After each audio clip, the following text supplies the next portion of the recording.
Hello guys, Archie Luxury here on the Archie Luxury live stream channel. Daily live streams, guys. Daily live streams. How am I going today?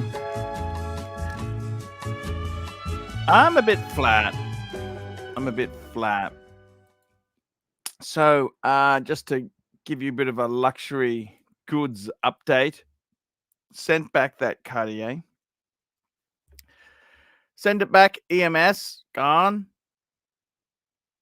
and then I filled out the form yesterday with Border Force to claim my GST and duty back. I tell you what, it's really, dealing with these government departments. They kind of have one size fits all sort of approach. And all I'm doing is returning a lousy single product. And they are really annoying. Everything about them is pretty damn annoying. Ken Fresno, $5 for the Super Fake Fund. Hey, man, Super Fake Fund. Speaking of which, Blue Shirt Buddha. Blue Shirt Buddha. How is my Blue Shirt Buddha? I miss my Blue Shirt Buddha. I do miss him. I miss him a lot. Blue Shirt Buddha.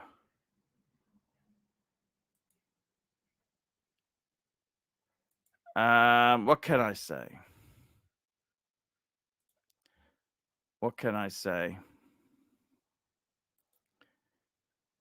I've just got to do something for 1 minute. I'm just going to upload something here. You can watch this for a minute, and I'll be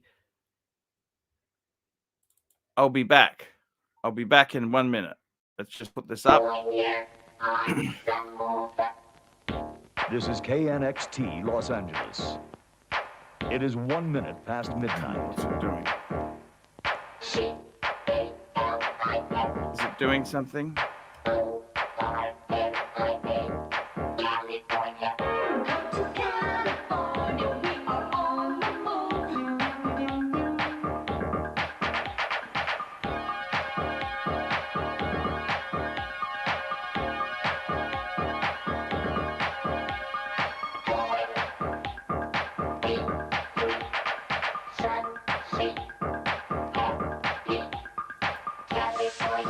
Hello?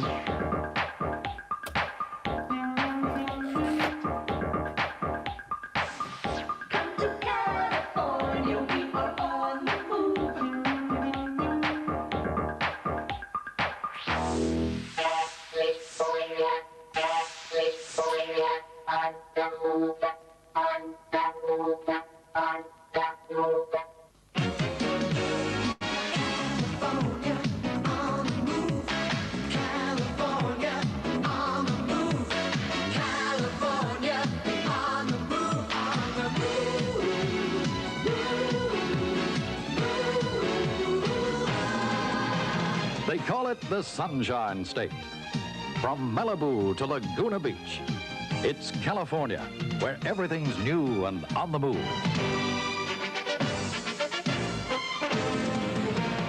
Take a galactic trip or a Jedi ride into the future, where Conan comes alive in the City of Stars. First stop, Universal Studios, Hollywood, USA. Welcome to Universal Studios. Hello, I'm back. Sorry about that. I just had my dishwasher repairman here. You know, I was getting that E09 on the Bosch heating element.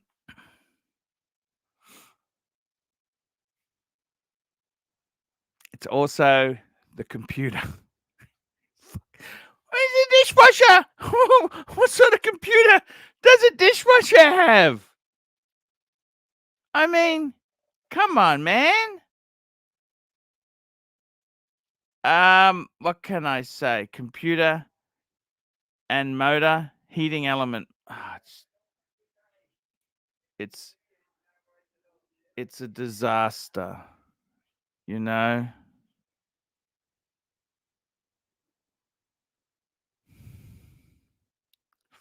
Fuck. Frozen Yukona, blue shirt not here. Wednesday afternoon with the Pontiff. Where is blue shirt? I hope he's okay.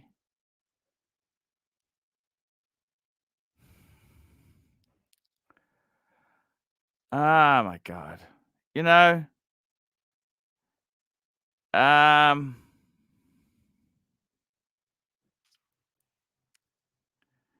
you know what, guys? What a bummer. The dishwasher just spent, service calls to get someone out to actually look at this thing.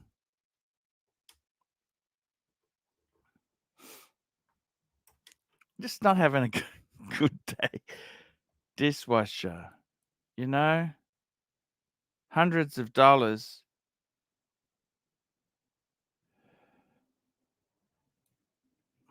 Anyhow, okay, let's get back to the program. Cheery. Let's be happy now. Hey, rooted this. I mean, I try and buy this Bosch stuff so that it's not absolute garbage. I try and get a bit more life out of it. No can do. No can do. No can do. Rooted rotor. It's got more than a rooted rotor. Rooted motor. That's what it's got. Fuck. Just, Jesus Christ.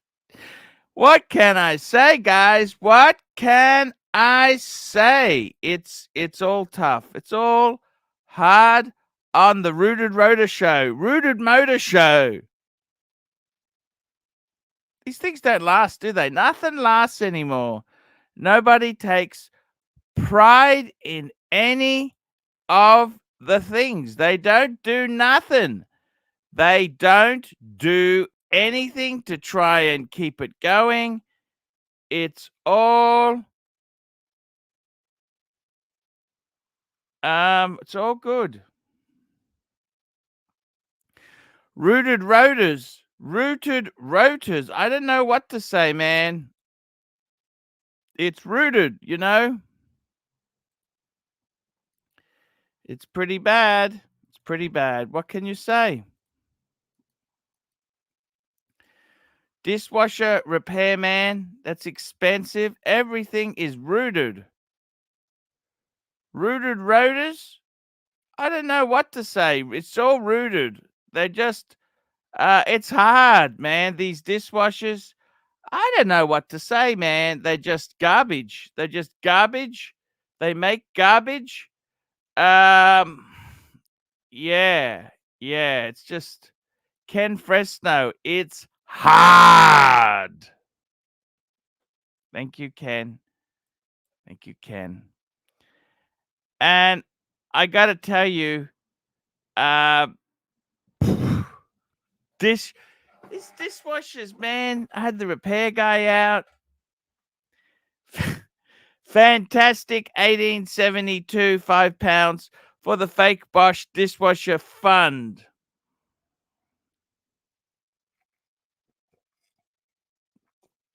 I don't know what to say.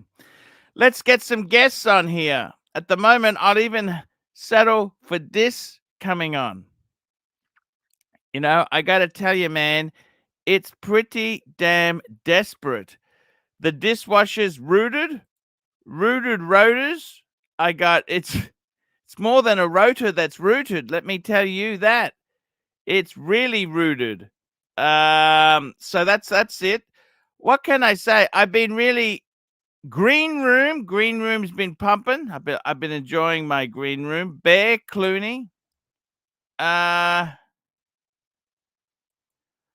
Oh, who banned him? Someone got banned, you know? Yeah, okay, let's get this thing. I'll get it unbanned. Let's get him unbanned. I'll get everyone unbanned. Let me do that now. I'm going to unban everyone. A free for all. Free for all. Just bear with me. I'm going to do it now because you know what? I'm just feeling I don't know what to say. It's just what do you do? What do you do? It's all cactus. You know, this YouTube is a hard area to make a quid out of, you know? It's all rooted. I'm just going to go in now. I'm going into my channel. And let's bring it up. Man, speaking of dogs, that elite luxury channel, that is a disaster. I'm just going to, everyone who's blocked, you are now. Oops. Oops. Just going to fix this. Sorry, I fucked it up.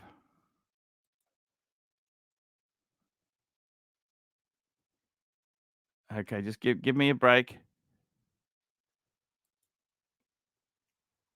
Okay.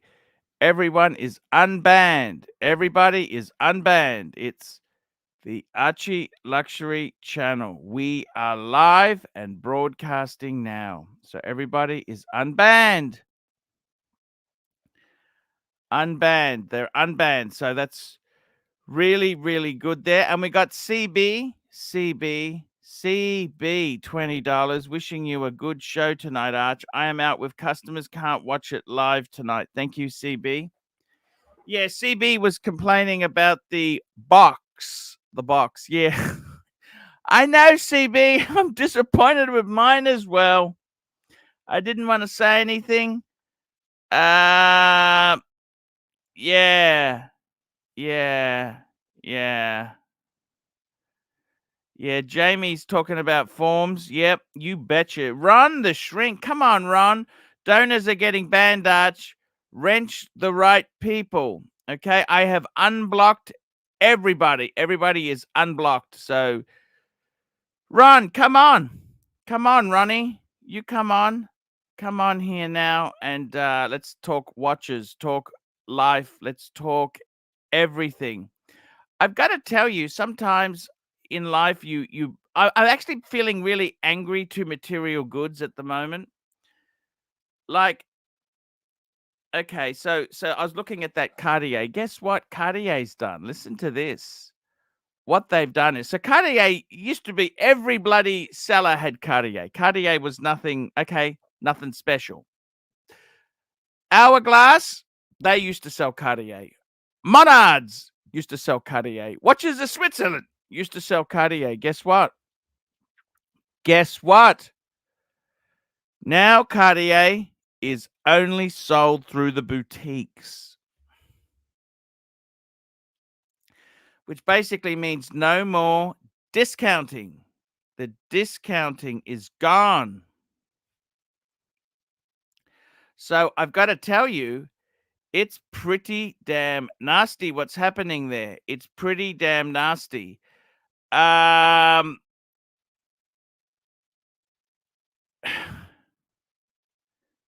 Jesus, some of these comments here, a bit nasty. Look, so I mean, what's happening is you're finding that these these brands, they're thinking, you know what? We're going to be boutique only. Boutique. No more discounting. So what that means is when a brand takes it out of mainstream sellers, there's no more price negotiation. The boutique will stand there and say, this is our product. This is our price. Holy shit.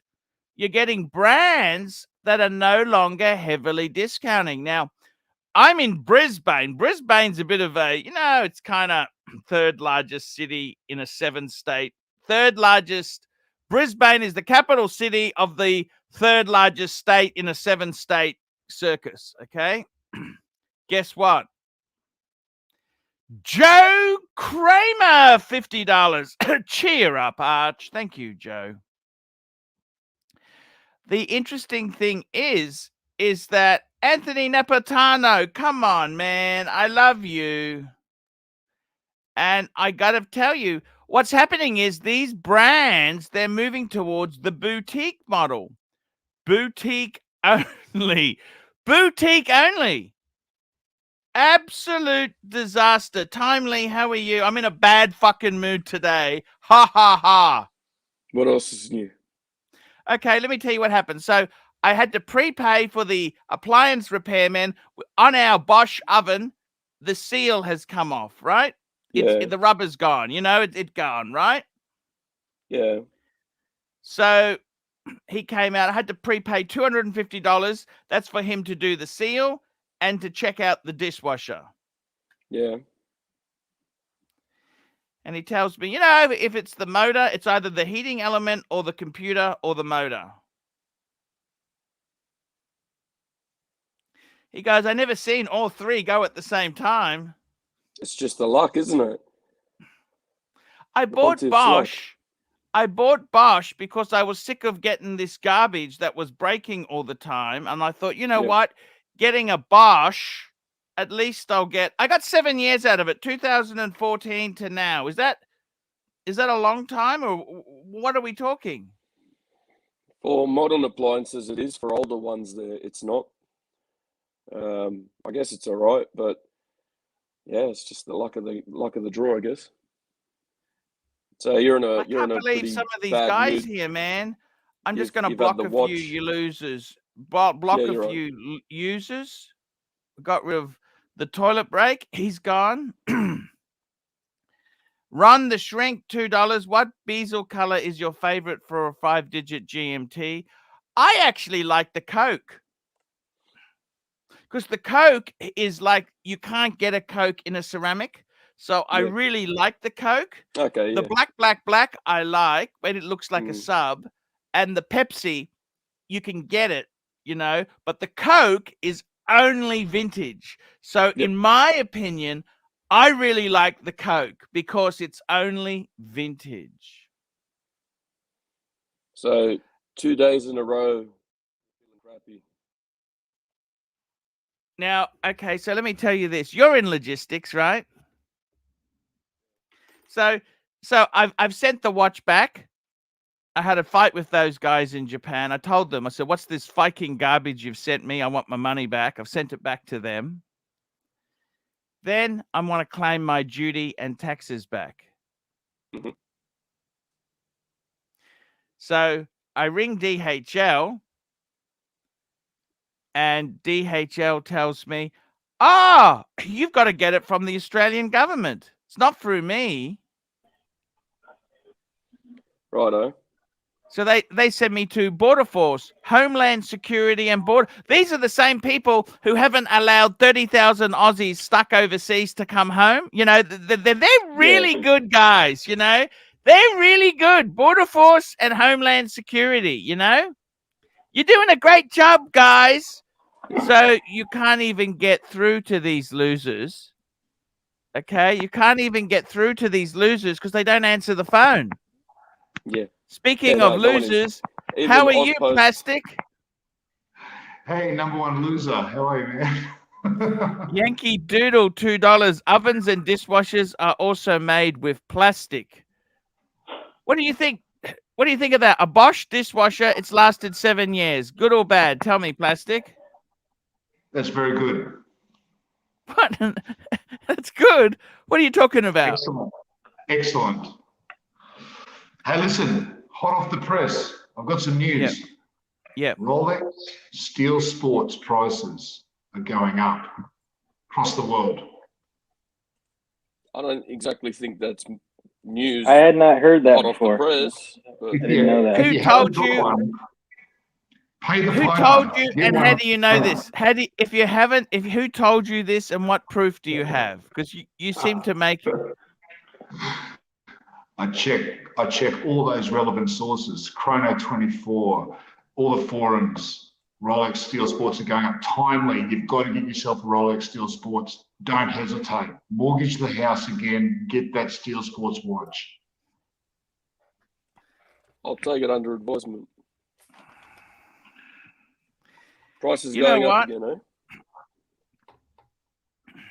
I It thought they were sucks. just constantly going up over the past.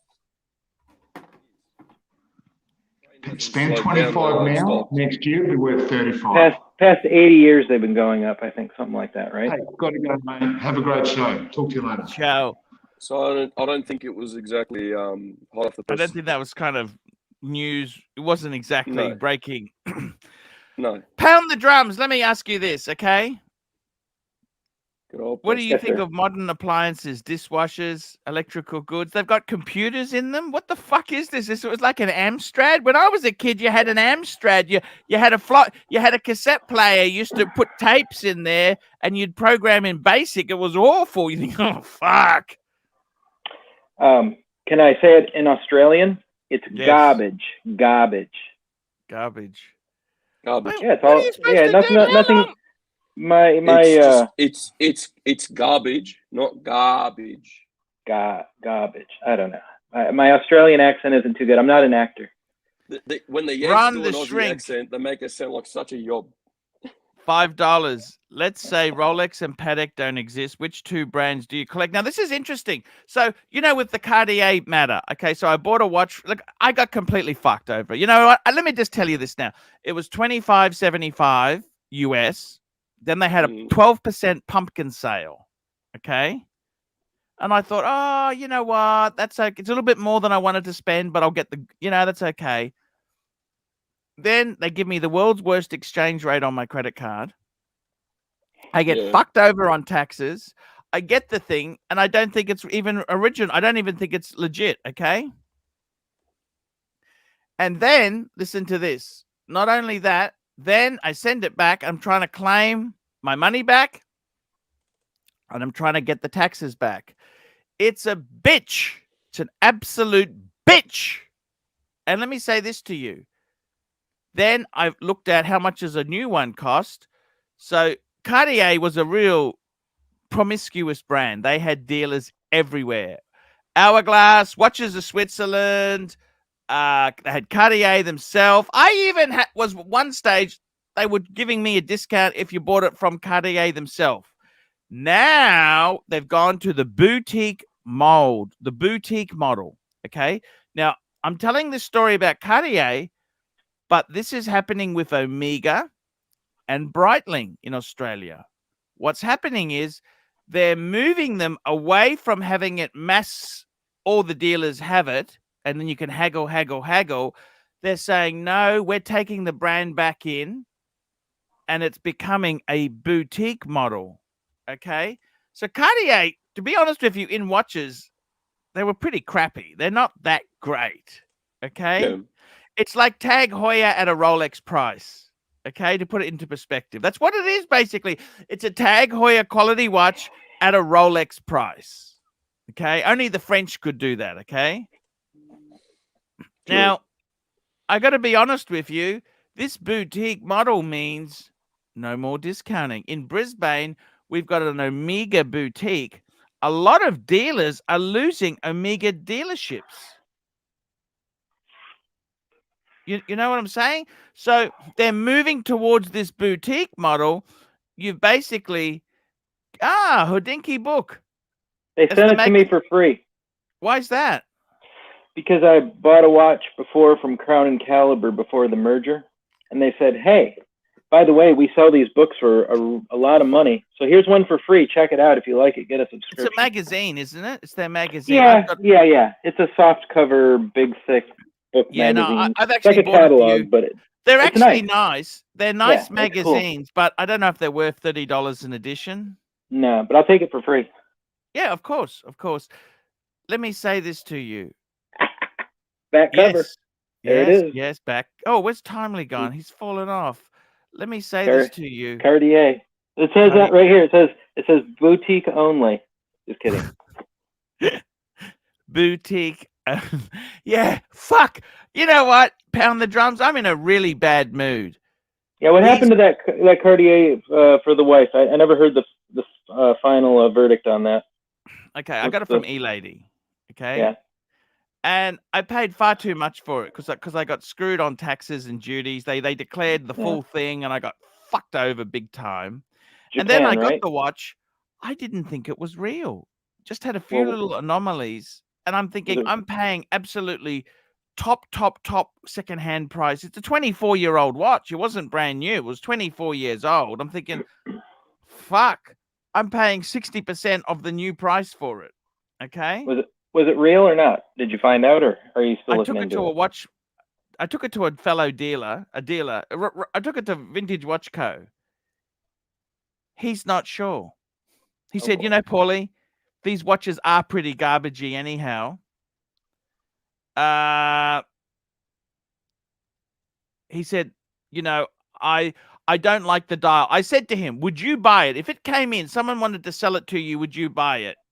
And he said, no. He said, I wouldn't buy it because he just doesn't pop. And I've got to put a warranty on it. I've got to guarantee it. He said, you know what? I don't want headache. I don't want headache for my customers. That's what he said to me. Are you gonna send it back or what? I've already sent it back. I've already sent it back. It's gone. I wanted it out of my fucking life. I wanted it out of there now.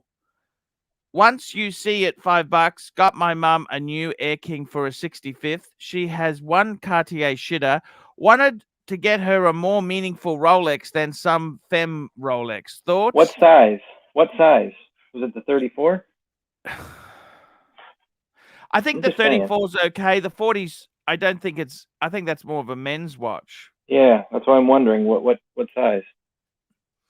Pound the drums. Are those breasts behind you in that photo there? What the hell is that? Bosom? What is? Oh no, it's a tree. Sorry, I apologize. I apologize. Yeah, it could be. Whatever you want it. Whatever you want it to be. This is my room. Pound the drums. I got to tell you something. Yeah. I'm really fucked off because this boutique model. There's no more discounting. No more discounting. No more fucking nothing anymore. Well, what about Tudor? Do you think they're going to go that way? It was an experiment with that one, right? Tudor's dog shit. Let's be honest. Yeah. Tudor's for people who can't afford Rolex. Hey, I have a Tudor. Except for what's that guy's name? You know, the Tudor guy who to the Tudor. He's just look. He loves his look. I think the only Tudors I like are the Black Bays, and the Monte Carlo. Everything else is fucking. I got the blue. It's pretty cool. The Pelagos is okay. The Pelagos? No. The 58 blue. The 58 blue is actually beautiful. I actually think that is better made. I wear it all the time. I can't stop wearing it. I think that is better made than a pre-ceramic Submariner. Sure. No jingly jangly. The ceramic's better, but the pre-ceramic. Yeah, there's no ceramic. So I've got some sad news if you want to hear it. Do you want to hear my story? Nobody's listening. Nobody's listening, right? Nobody's listening. So we were looking to buy a house, and as you know, I'm not made of money. I'm truly a poor guy. Do you own your own home, or you're renting? You want to buy a new house? Yeah, we own this. Looking to upgrade, but then looking at the market, it was pretty bad. But I How much got is your rid house of. worth? Well, they say about 260. What state? North Carolina. Okay, 260. Right. So, but to upgrade now, it's looking at like $500,000. Do you understand? Fuck. So it's a lot of money. Is it a lot more? Is it a lot better house? Well, this is 1,600 square feet. 3 bedrooms. So it's not bad, but you know, we've got 2 kids, so we're looking to upgrade. Anyway, so I sold the, you're gonna hate this. Are you ready? You can explode if you want. I sold the Explorer 2. Mm-hmm. I made money, so that's the good news. It was the 91. Do you remember this? Okay, before I even analyze that, let me just answer a few super chats if you don't mind there. Once Please. you see it, okay, we got him. We've got SR Bell 67 $2. Arch, would you shove a hamster up your can for 50,000? I'm just worried about getting he might scratch infection. you. Yeah, no. Nibble at you and scratch you. Ooh, I don't want damage. I don't want damage. You know, once it's fiked, once you see it, $2, 40 mil, she liked the size of the 41 date just. Okay, she's got a, okay, fair enough. Fair enough. Okay. Once you see it, if she likes it, as long as she's okay about it, that's okay. It's a cool watch. I would have I gone can see for a woman pulling it off with the white gold on the 369. Yep. Now, you know what? I'm not going to have a go at you, Pound the Drums. You know why? Why? You're a good man. You're a Thanks. good man. You care about the family. You've got to, sometimes you got to sell things. I don't want to fucking sell things at times. I've had to do it. Well, I got a twist to the story. Do you want to hear the rest? So you sold the Explorer 2, okay. Yeah. So do you want to hear the numbers? It was nothing big, nothing groundbreaking. Sure. So paid $5 for it. Got it serviced. That was another $8, and then I sold it for $7. Okay. Okay, fair enough. And no papers. So then my car died. Just what died. What sort of car have you got? 2 weeks ago, I had a 17-year-old Honda CRV. And that's with the 2.4 liter motor in it. Yes, so I had to buy a new car, so that's where the money went. When you're saying it was died, how did it die? Could you not fix it? Was it not? What was it? It can't everything. Just be... Literally everything started falling apart. How much? Everything. How many Ks? 180 miles. Yeah, miles. Well, miles. You know what? I think that. What did you buy to replace it? I hope you didn't buy General Motors. Dodge Journey. Nothing great. They're pretty. Oh, fuck. You know, between you and me, can I say this to you? Yeah. Why the fuck did you buy a Dodge? They're not exactly known for quality. Well, as far as size goes, that's what we needed, and price, you know, was cheap. Yeah. We'll see. Between you and me, I think that's one of the biggest mistakes. You should have got a RAV4, a Toyota RAV4. Yeah, can't go wrong with it. This had the third row seating, you know. Needed something bigger. He bought a Dodge Journey. Timely, please. Yeah. What do you think? A Dodge Journey? Just be completely frank and honest. That's owned by Jeep. Everybody needs it's Dodge, Chinese, Chrysler, you know? Jeep, all one. Yeah, great cars. Family, right? Great cars. Beautiful. Yeah. No. They last forever. Get a RAV. If you can't get a RAV, get a Land Cruiser. Like if you need more space. This one's made in Mexico. That's where the quality's at. Mexico. You know what? Seriously, there's many unhappy. Do you ever watch Scotty Kilmer? Yeah. He hates Dodge. Okay. He didn't like Mazda there for a while either. He was a bit pissed at their gearboxes and stuff, but then he's come to the party. I'm pissed at Mazda for that stupid Sky Active bullshit. Yeah. You know, I hate that. But now he's come to the party on it. He's changed his way. All I can say is you got a Dodge. Good luck. Good luck. Have you got? What's the next thing you're going to sell? I'll let you know when it dies. So what's happening with moving the house? Let me ask you this: what's happening with the house? Yeah. The market's horrible. Like, you know, there's one. How much do you owe on your house? The 260 house. How much do you owe on it? 115. Fuck. You got any other equity? I mean, what do you guys do? You know, I got the stock market thing. You know, investments. How much you got in stock market? Not much. 100? Enough. So. Fuck. You Americans spend everything, don't you? You're like me. Well, do you know my story? Do you know a little bit of it? it's a late start in life. You want What to hear happened? Do you want to hear a Yeah, synopsis please. of it? Please do. Please do. It's like a poor man's version of O'Sheen. So when I was 18, I moved from Michigan to Los Angeles, Yes. and I play music. I play drums. Yes. And so I was there for 14 years. Mhm. But the first 12, the last part of it, Mhm. a big problem with drugs. My first band, it was a 5-piece. There are 2 of us left. The others are dead. Overdose, right? So Holy shit! yeah, I was in that same boat with him. I was homeless for quite a while there, and Homosexual? No, I said homeless. I don't have the looks for be a hobosexual. Oh, that's funny. So anyway, I didn't end up getting married until my 30s, and really getting my shit together around 30. Like the fact that where I was and I still have an Explorer is a goddamn miracle. So Andrew, I'll take what I've got and I'll let me keep just it. read this super chat. Andrew, £5. Arch, my family history goes back to 1257. It's novo riche to have 25 odd generations before me engraved on a paddock, maybe on bracelet links. Well done, Andrew. Well done. I think it's cool. Whatever you want to do, man. I think we're all pretty special. No matter where we are, who we are, we've all survived. You know how many people, the race of life, we're still here, man. To be alive at this point in time is pretty big success. Yeah, I'm not looking for anything out of my anyone. My or family anything. history goes back to the dinosaur age. You got Birmingham, $5.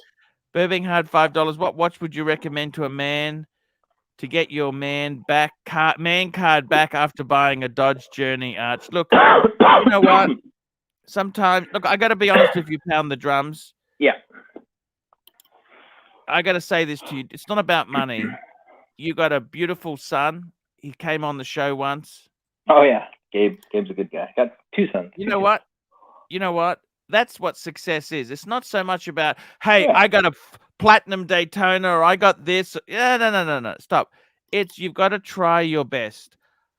You know what? Yeah, and I've got accounts for them that Let me say this to you, Pound the Drums. And I buy them a lot of investments, let's put it that way. Pound the Drums, let me say this to you. Yes. I started again at 32. 32, I got divorced. I got remarried. I had another 2 kids. I was paying maintenance on the last 2. Fucking hell, man. You want to tell me about bad starts? I mean, what pisses me off, I always was hardworking. I had my own business since I was 15, 16. And then I had nothing to show for it at 33, 32, 33. Yeah. And that's fucking hard. And I had not only did I make it difficult. Not only did I have 0, I actually had minus, but I had an engine block around my neck because I had to pay maintenance for the other 2 children. And I got to tell you, it's fucking hard. It's fucking hard. The thing is, Pound the Drums, I would say to you, if you've got a house already and it's okay, you know what? Maybe upgrading, taking on $250,000 further debt is not really the way to do it. Well, I wasn't looking. Well, we weren't looking to spend that much, but that's the problem is to upgrade at this point. With the market's gone crazy. So for now, we're here, and that's it. Maybe don't do anything. Maybe, you know what? Why don't you say, why don't we do some good things with the kids? If you've got some extra money, you could say go for some nice holidays. Yeah, we did. We took 2 this summer. We took 2. We went up to Virginia to the caves. It was amazing. Then I turned 50. You know, we're a year apart, so I went to the beach. We went to the Holiday Inn Resort. You know, it's one of these fancy Holiday Inns. We stayed there for I did 3 nights for my birthday. That was real cool. Really you know nice. What? I got to tell you something. You know, that's what it's all about. Pound the Drums. Yeah. Please just do one thing for me, if you don't mind. Okay. Keep the 39. Yes. What if I could trade up? No, don't trade. Hold on. At retail. No. No, just Okay. just keep the 30. Just fucking forget that, okay? Just look, you got to dodge, okay? I got to be completely honest with you. You're lucky to get 60,000 miles. How many miles has it got on it? 17. Okay. By the time it hits 60, it's fucked. 40,000 to go. Okay? Exactly. I drive 10 minutes to work and back. Okay. I'm just being honest with you, okay? When you buy garbage like that, when you buy fucking garbage like that, you got to have some contingency plans, okay? The only thing more stupid you could have bought was a 9-year-old BMW X3. Okay? That's the only fucking thing more stupid. What year is this Dodge? 2019. Okay. Has it got warranty? Yeah, I bought a 5-year on it. That's from a Dodge warranty, or this is independent warranty?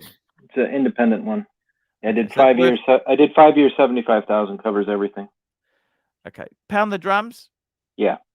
Let's be realistic, okay? Guess how much they gave me for the Honda? Can I tell you?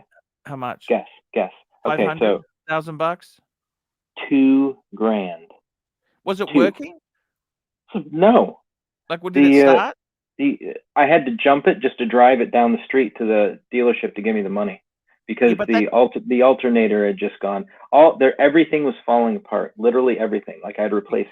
Can I tell you something everything. honestly? Can I please tell you something honestly? It was all rusted inside. It was. Could I tell you bad. something honestly? I'd prefer to have the Honda than the Dodge. Not this one. Okay. You've Like got I didn't feel safe bill. anymore. Trust me, it was falling apart. Nothing worked on it. SR Nothing. Bell, The locks didn't work. $2. But no one's going to steal it. Who cares? AC, That's have true. you ever tried on a Yellow Gold Yachtmaster 2 Thoughts? No, I've seen one. Chunky monkey, big chunky monkey. I think if you want presents, a Yachtmaster 2 would have to be the biggest gold thing you could possibly get. So I don't hate it. I got to be honest with you, okay? The Dodge you bought, right? Please, why didn't you fucking ask me? I would have told you, please, just put a bit more in. Let's get a Toyota. Come on, man.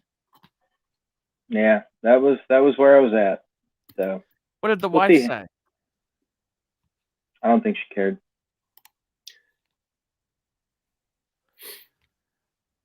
It's it's a car to drive the family around. I've got to basically always fit 4 people in this vehicle comfortably. And then there's sometimes there's more. So I needed the back. I didn't want to get a minivan. So don't get a minivan. Glorified minivan. Don't get a minivan. Look. What do you think? Okay, so you hate the car. What do you think of the 2-piece combo of that blue? I didn't say I hate the car. I actually like the Dodge, right? The problem is they're fucking garbage. They are fucking garbage. The problem, look, go and check Scotty Kilmer. Why is Dodge rated the most unreliable of the American cars? They own Fiat. Do you understand this? Oh, run as fast as you can if they've got Fiat. Just no, they own Fiat, Ferrari, and Dodge. It's all in the same conglomerate. Yeah. All the breakdowns all in one group. RD £2. RD £2. Thoughts on a green dial gold GMT? Fucking love it. Absolutely love it. It's amazing. I love it. The green dial, that's the ceramic. I think they're fucking sexy. Fucking amazing. They're big money now. Let me say something to you. Okay, look, pound the drums. Can I say this to you? Yeah. Actually, the car's not. Look.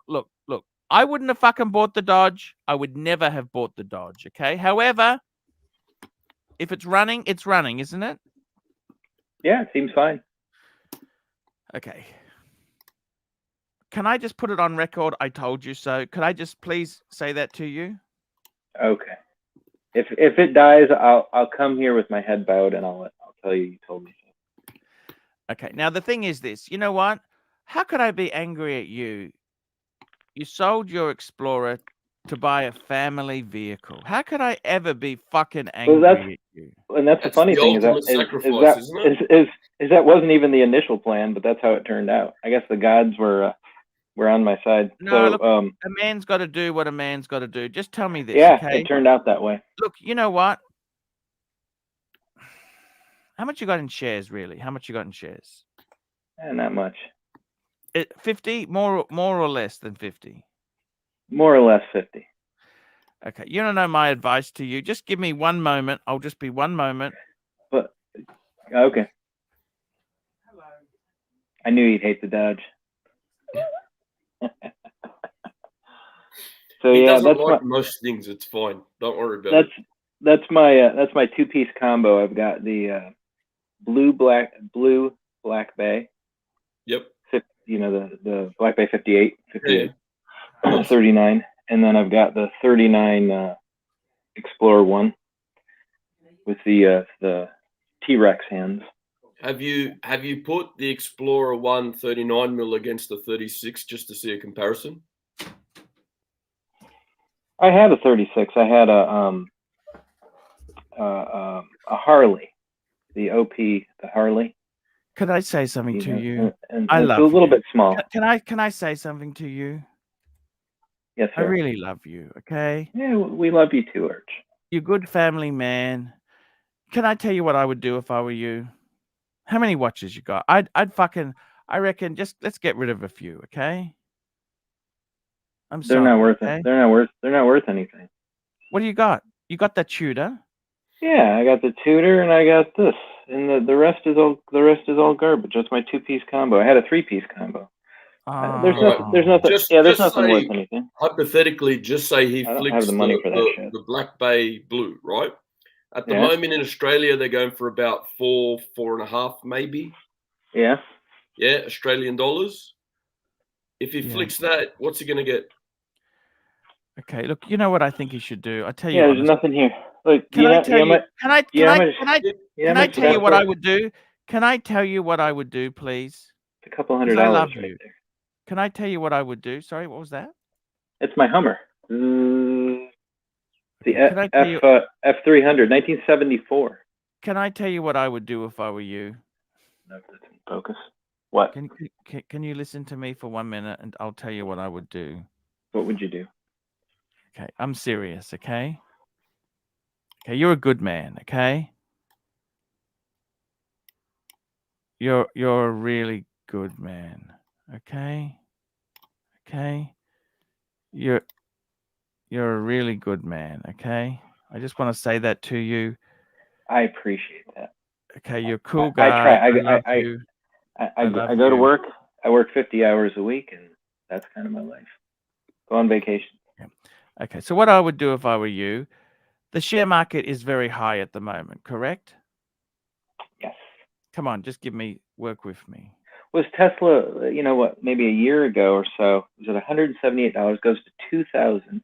It splits into 4, right, or 5, and now it's back up at 800. Before we go down this rabbit hole, you've got a comment. Tim and Marco are dead to the community, $5. It's a quickie. Okay, just let me have a look here. Tim and Marco are dead to the community, $5. The Explorer 1 and the Black Bay are a great combo. I tend to agree with that. You know what? I reckon that is a perfect combo. It's about my pay grade. So I figure that's pretty good. You know, I don't have a want for a Daytona or something ridiculous, you know. He's got 2 wind and wear. He's got a Tudor. He's got a Rolex. You got to be happy with that. Come on. Yeah. The three was cool, but you know, I also didn't like it for a lot of reasons. First, the vintage thing. There were a lot of things I didn't like about it. A lot of things I loved about it. The bracelet was god awful, just god awful, and it was stretching more and more to the point where I didn't even wear it anymore. It was just always on a NATO. And then there's, you know, it had the original loom. Of course, you have to keep it on there, and so that's no fun. Okay, let me tell you what I do. You know, the share market's high at the moment. Is the share market high or not? Tell me the truth. Oh yeah, it's amazing. So it's 34. You know what I'd do if I were you? Can I tell you what I would do if I were you? Wait till it crashes and buy some. No, I would just dump the whole lot and pay your home off. Oh, I see what you're saying. Is that okay? Am I allowed to say that to you or not? Sure. That's sensible. It's a pretty good interest rate though on the house, but yeah, I see what you're saying. Can you do that or not? get out of debt. Just get out of it, clear it. Then no matter what happens, you've got a paid off home. Isn't that the best thing, security for the family you can do? If the share market's high, say you dumped it all, sold the lot. Okay, so you got 50,000 in. Just clear the. What's your interest rate on the home? 387. 3.87. Yeah, not the best, Why? not the worst. I don't have the greatest credit. It's not bad though. Just okay. I just clear it. Okay. Clear the loan. Okay. You know what's funny is, you know, you go on YouTube and you're like, should you share all this private stuff and blah blah blah and yada yada. You can basically find all this information about somebody pretty easily on Google now anyway, right? Yeah. You know what I mean? Yeah. There's really no privacy anymore. That's why I don't really care. Yeah. But no, you know, nobody's watching, right? No. So anyway, back to the two watches, right? Is that a good combo for middle class? What do you think? I think it's fantastic combo. I just got to do one small thing. Just give me a minute. I've fucked something up. Okay, just hang on. I'll just be a minute there. Just entertain him. Timely. Yeah, honestly, I got my first watch, Rolex watch, right when COVID hit. So I'm very new to the watch game, and I never actually imagined owning a Rolex. I always thought it was a silly thing that was, you know, there's no way that could possibly happen. Okay. And then, so I bought one, and it was funny. It was the Air King, the 34, the little one. But I got it so cheap that I got my money back for it, and I got that Harley that was 36, but that was too small, and it was the same thing. So I wore both of them for free. It's funny how that works with Rolex. How they just kind of keep going up. You can always get your money back. Yeah. And then that Explorer made the Explorer 2 about $1,200. So I don't know. I wore the thing around for about a year. Got $1,200. It's like, here's a Rolex, wear it for a year, and here's $1,200. And make money on it. It seems like a good deal. Look who we've got. Hey, look who's just come on here. We got O'Sheen. O'Sheen. There's the guy I was comparing. I said I was a poor man's O'Sheen. Yeah, I played music for years. What are you guys talking about? Just trying to figure out how late you're up. Yeah, I'm up late, guys. I have a voice here. I apologize for quickly, that. Joe Kramer, $10. Archie, I have a 2018 GM ceramic Sierra with 2018 General Motors Sierra with 50,000 miles on it. On a model SLT. Thinking about buying a new 2020 GMC Denali Crab Crew. Should I buy a sports car? My advice to you is to buy the Toyota Tundra. What's that? Tamako. Buy the Toyota Tamako. Okay. We even got a base here, but this goes with the Dodge. He's got a base. He's cool. He's got a base. Look. You got another super chat, Mr. Tudor to you, $10. Mr. Tudor to you. Starting my Rolex collection art. Affordability not true. Received my 2015 minty unworn 79220R today. Pull up the email. I will get that. O'Sheen, it's an honor to have you on the program. How are you today? Talk to me. Oh, good. Where's our boat boy gone? I was talking. I was looking at him. Sirocco. So he was so cool, wasn't he? He was very, very cool. That was very interesting stuff for me. Look at that. Made in China. This goes with the Dodge. I toy with that idea of of pissing off on a boat. You know, it's nice. It's an interesting concept. I'm here in Venice, and people here, they don't have cars, they have boats. So around the corner from me, there's a little kids' school. You know, I hear them playing at lunchtime. They're all out in the schoolyard. Yes. And when they get picked up, you know, any other scene in any other city on earth, it would be a bunch of cars with parents waiting to pick up their kids. But here, it's a bunch of boats. They all line mahogany up. Boats? Those mahogany sort of boats? boats? Some of them are the vetroplastic, as they call them here. And or some of them are old, nice wooden boats. You know, Are any they're made very by Dodge? by Dodge. No, I mean they wouldn't go back that far. They wouldn't. It wouldn't be like the only super old traditional ones. Really, are the gondolas. Everybody's very practical here. It's normal life. They're not trying to show off. It's just their regular life. There's nothing weird about it. The kids jump into the boat. The dad picks them up. It's just the way it is. The ambulance, the UPS guy, the milkman, you know, they're all in That's these boats amazing. here. It's very weird Is the water reality. cleaner since COVID? I heard the water is cleaner in Venice. Is that true? I think it is a little bit, but you know, it's not. It's a lagoon here, so it's never going to be super clear. Mr. Tudor, to you, this is the look at this here.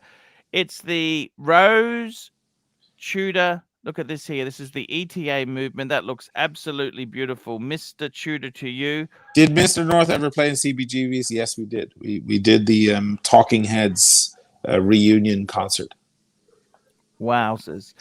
I got to tell you, there you go, Mr. Tudor, to you. That's a beautiful. What do you think, O'Sheen? What do you think of this Tudor here? Love it. That's with the smiley face, the ETA smiley movement. Face, the ETA, yeah. Yeah, they're a little slimmer. They're nicer. I love the fact it has the rose instead of the shield on it as well. It's beautiful. I bought this because O'Sheen told me to. He forced me to buy it. Once you play Neil Peart, then I have to buy this.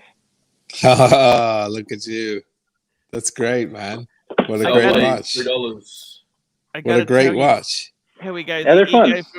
Ego from Venice, $2. Why no paddock in the collection, O'Sheen? No, O'Sheen, he could have bought a Nautilus, a 50. We've got missed a few. Okay, here we go. Zhao Wei, $3. Star-studded cast today. Thank you. And Tim and Marco are dead for community, $5. Did Mr. North ever play CBGBs? Yes, he did. He just spoke about that. He's a legend. He's our original Fonzie. We've got the Fonzie on the show. The Ego from Venice, $2. Why no Patek? Well, the problem with Patek is that by the time he jumped on it, it was too late. The market had gone crazy. It's a lot of money. 57.11. I was tempted to get a chrono. What's the 5711 chrono? Is that the 5980? 5980. But in steel, the slim one, not the thick one. Look, they're ridiculous money there. Zhao Wei, $3. I was tempted. Star-studded cast. My poor English, sorry. Thank you, Zah. And Pavel, $10. What does O'Sheen think about the surveillance and gate system to crack down on rampant unwashed tourists in Venice? I got shut down on Instagram. I had 2 of my posts deleted by Instagram. What for? And they told me that I have 1 chance left before they delete it. My Instagram, because I made comments about French and German tourists coming to Venice and filthying the place, and it was considered hate speech. Oh, you're joking! Yeah, why are you hating on them tourists? I'm hating on them tourists. No, listen, this is what happened. I was like, listen, guys, don't come to Venice with your family and your little kids don't care. Bring the kids camping, or to a water park or something. The little kids, 4-year-old kids. There's people coming here with newborns. What's the point in coming to a beautiful place like Venice? Venice is for couples who want to get married, couples who have just been married, or retired couples. It's a romantic town. You get into a gondola with your wife. It's and you spend a lot of money. Or your mistress. And you sit at the Florian and you have a very expensive, aperitif. And it's that whole thing. You don't bring the family and the dog. It's crazy. When it started opening up here again, the tourists, there was a lot of French and Germans. And I was like, you know what? Because the Americans that arrive here are fine because they're coming on a plane. And it's a couple, or maybe a family, but not the extended family with the dog. They're not bringing the dog on a plane. The Germans are getting in a camper and driving with the entire family and a dog, And I'm like, why are you bringing your goddamn animal to this other city? Leave it at home. Have someone watch it for a week. I was just a little, because this is what happened. I got off the bus one night. The bus, I call it the bus. It's a boat, but it's the regular bus, right? I got off it, and I live by one of the most famous cathedrals in the world, right outside my house.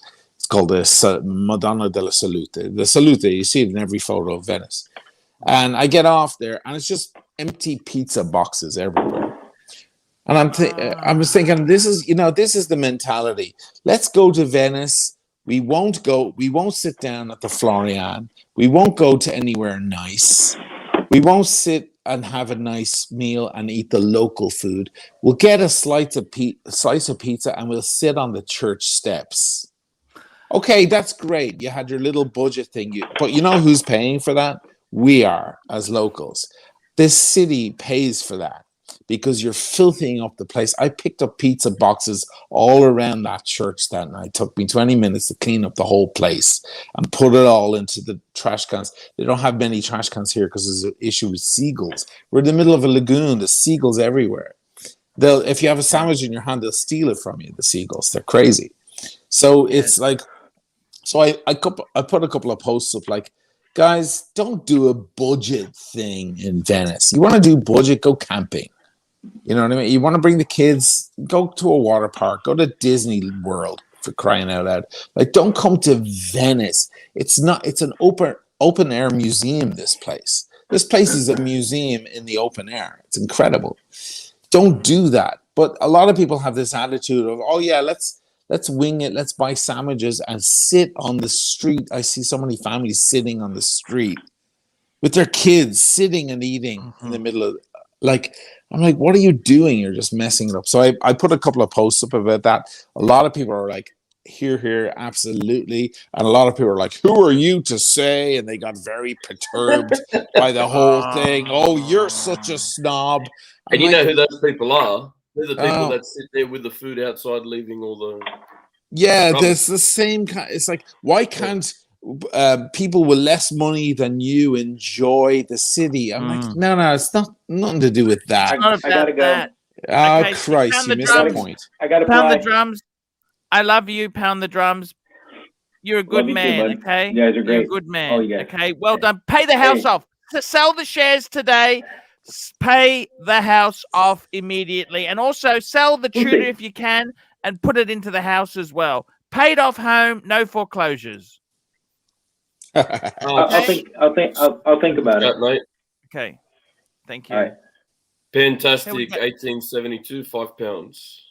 Watched O'Sheen stream on his collection. Fake me dead. What a collection. First class. I admit, I even watched O'Sheen's collection there. He waffles on a bit, but it was actually pretty. It was actually, it was cool. I sort of jumped. I must admit, I did skip a bit. I skipped a bit. Okay. I jumped. He lives in a relaxing place, Venice. So, you know, when you speak, you have that nice sort of, you waffle on about shit because it's a relaxing time. It's not like us. Straight to the point. I'm getting straight to the point. It's just so many watches. And what if what do you want me to do? Go, hey, this is the Tudor Chrono. Great watch, great. Okay, this is the Yachtmaster. Great watch, great. You know, and just go through them. Or do you want me to really talk about them, like discuss them? So I assume people want me to discuss them. Just go, yeah, that's that one. That's that one. That's that one. There's my collection. All right, that's super chat. RD £2. RD £2. Archie, when's the next KFC global tour? Yes, because I used to go to every place I went. I went to a KFC just to sample the food, see what the KFCs were like. I wish. I actually prefer Popeyes to KFC. It's got that bread, that floury bread you Americans love. O'Sheen, I got to tell you, it's very cool to have you on here. I know exactly what you mean. Hate speech. This PC world is getting completely nasty. Well, and, the problem is it rubbed up certain people wrong, and then they use that power they have. Then you see, it's like they may not even be those kind of PC cancel culture people, but they just didn't want to hear that.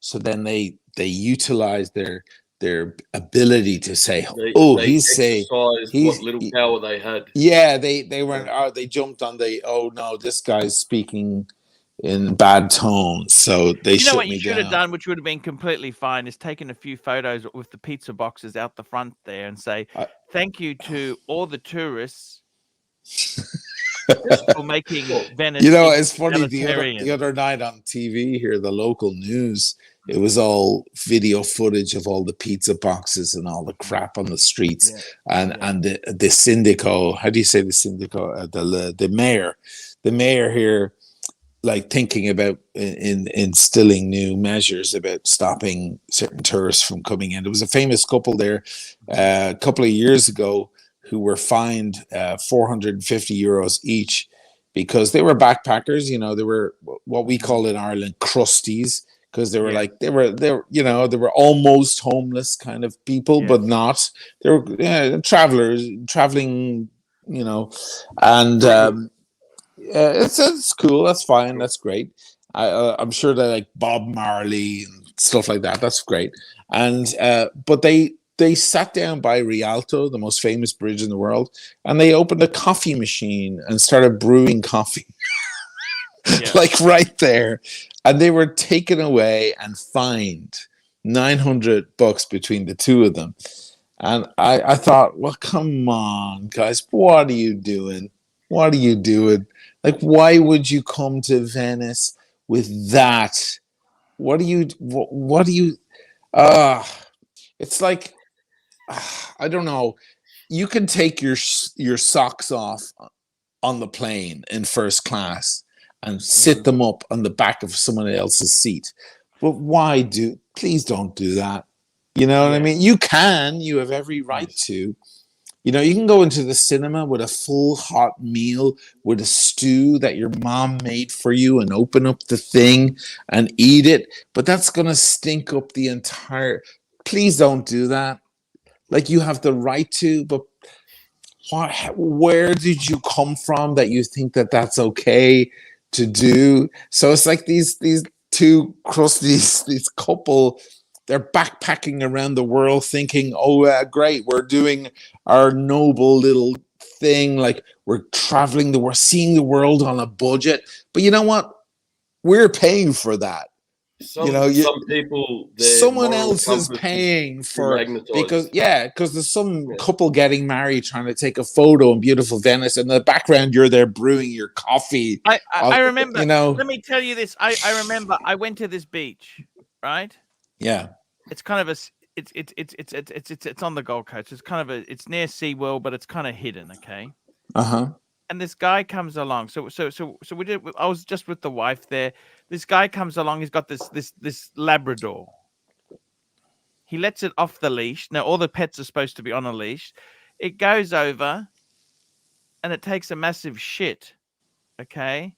And then it runs off back to him. And I said, "Hey, you got your dog?" He goes, "That wasn't my dog." And I mean, you know, it's just so dirty. Why bring your dog to take a shit? Tim and Marco are dead to the community. $5. Why don't they stop selling pizza in boxes? Well, it's kind of how they do things, you know. It's okay. £2, take a chill pill. You're in Venice with a roll. No, but the problem is, I know exactly what you mean. It's like people dropping litter out the front of your house. I mean, it's just disgusting. You know, I'm carrying. You could equally say take a chill pill and don't worry about dropping a Rolex and smashing it. No, I will worry about. I'm taking care of my surroundings and my stuff. Do we really have this crew in? There's another guy going, Christ, stop moaning. Is this really the crew? Okay, great. £2. This is highbrow crew here. Great. RB, £2. Timepiece, watch channel. What's the best pizza spot in Venice? Well, Venice is not known for pizza in any way. Pizza comes from Naples, which may as well be the other side of the world. There are a couple of okay pizza spots here, but don't come to Venice for pizza. It's not their food. It's not their thing in any way. If you have one classic, their food is fish from the lagoon here. So a classic thing is nero di seppia, which is the squid ink, the pasta, the squid ink. Yep. It's a black dish. I know. I've had that. You've had it, yeah. and you've had sour. Welcome to the middle class. Welcome to the middle class, boys. Right, but this is like, it's very middle class food here, and it's really, really tasty. They have the sardines and sour, which is onions and sardines. It's a very vinegary traditional dish. There's a lot of traditional old fish dishes here. I think I'll stick with the pizza, Timely. I'm sorry, Timely. I think I'm going to stick with the pizza. What do you think? What about, is there any Venetian KFC?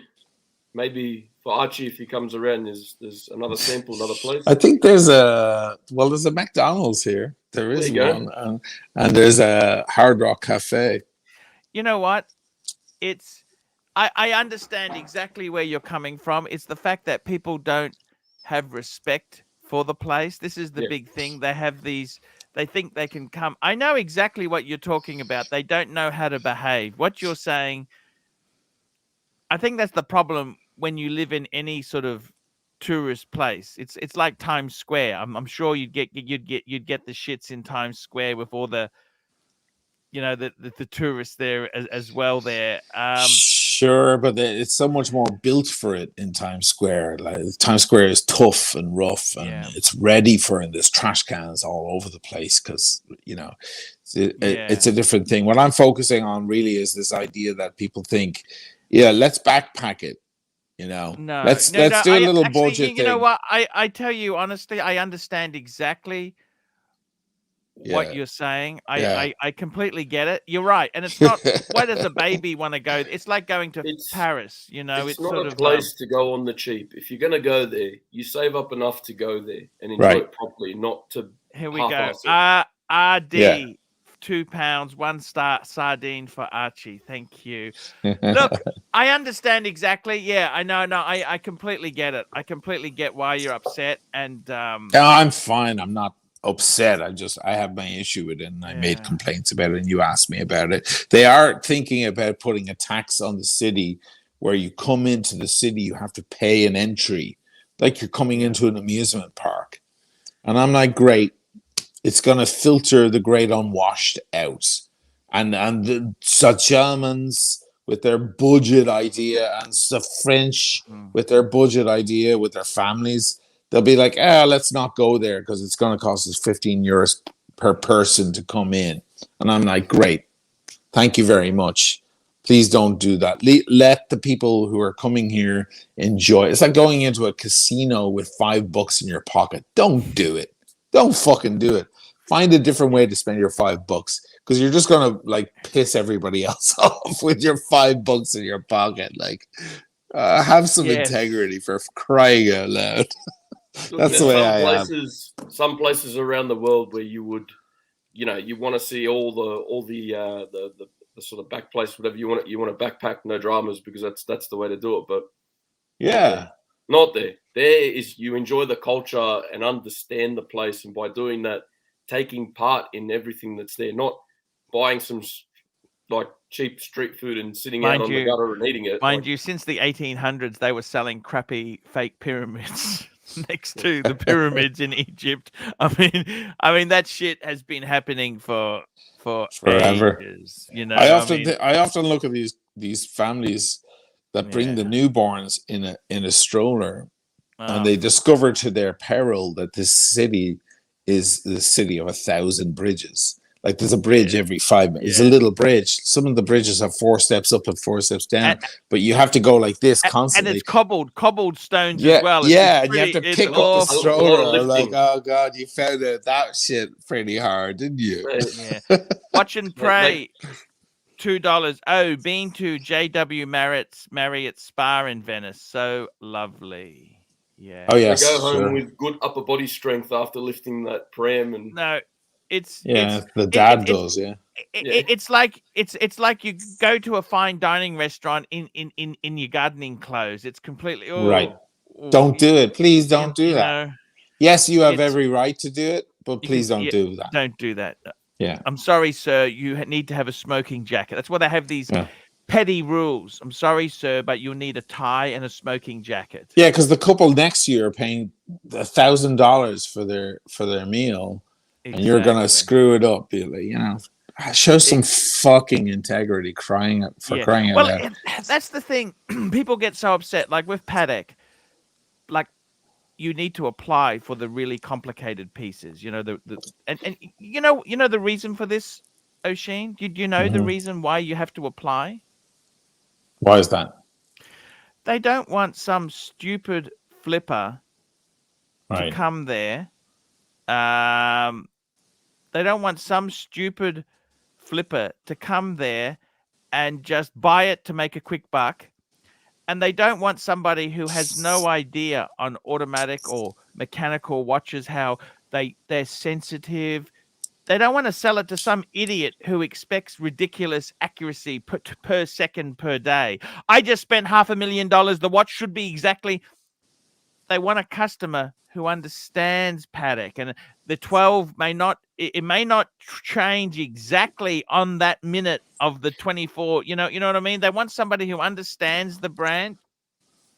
Well, let's bring it over to watches. And I've gone on for 20 minutes now about my gripes here, but it does tie in with the watch thing. Where do you stand with the snobbery of the luxury watch world? Actually, just 1 minute. Oh, yeah. Level 9992 euros. What do you think of the Hague, Holland? The Hague? That's for you. Oh, the Hague. I haven't visited the Hague. I'd love to go. Yeah, I don't have any particular opinion. Should I have an opinion about the Hague? I'd love to go to the Hague. Isn't that the seat of the head? Like, doesn't all of Europe meet at the Hague? Isn't there a big government building there? Tim and Marco are dead to the community. $5. If we are such clever watch expert, why isn't the one and done watch a level of achievable mastery? I love all my watches, but I only want one. Interesting. I gotta say this. Look, the reason. Okay, the thing is this. Okay, let's just backtrack it around this. I think the honest truth is we've never been so wealthy in history. We are the most wealthy. We have. I mean, let's be honest. There, my grandfather. He was a prisoner of war for the Germans. He was a Russian soldier. He was forced into. He was Ukrainian. He didn't even. It wasn't. He just got. He had to go. Otherwise, they shoot you. And you know what? He used to pick up cigarette butts when he was unemployed. Okay. Sure. He was poor. It was poor. Okay. He did okay. He got a job. He married. His wife was a cleaner. Now I'm their grandson. I got a couple of paddocks. That's incredible. I mean, paddocks are the watches of kings and wealthy people. Yeah. So what I'm trying to say is we now have a level of wealth that I'm talking about Western world wealth. We have a level of wealth where you can buy a Mercedes-Benz. You can buy a second-hand one very cheap. We have a layer of consumer goods here, so cheap and so affordable. The problem is we are the most ungrateful we've ever been. We think we want more. We want to consume more. So the answer is, why isn't it one and done? It's because it's like, I've always said this. If you want to do something for the environment, don't worry about making electric cars. Why don't you make one car that lasts 30 years? Make a dishwasher that you've got interchangeable parts. You can take it out. Oh, you just need a code 59. It's a $200 part. You put this in and it's an exchange basis. They could do so much to save resources. Instead, that way the dishwasher doesn't wind up in the scrap heap out on the beach 5 years later. Exactly. That's exactly right. So why is it that? I think, to be completely honest with you, there are ulterior forces. You can grab that there. There are ulterior forces. So the one and done, I honestly think to myself, one and done could be a good target. I wouldn't rule out one and done. I got to tell you, O'Sheen, down the track, I may go that way. I'd like to see how it goes there. But where do you Omar, stand? Where do you stand on the snobbery look, of the watch world? Because let me I'm in tell a very difficult position. I don't yeah. stand where a lot of us YouTubers stand. I stand a little bit different on Look, it. I I can't. think with the snobbery, the problem is, let's be honest there, okay? The problem is with the snobbery, it's not about snobbery, right? Snobbery means you need certain, it's like joining a club. Did your family come over on the Mayfair? Did you do this? Snobbery, in many sense there's a level of snobbery you can have there. It's knowledge and understanding of the brands.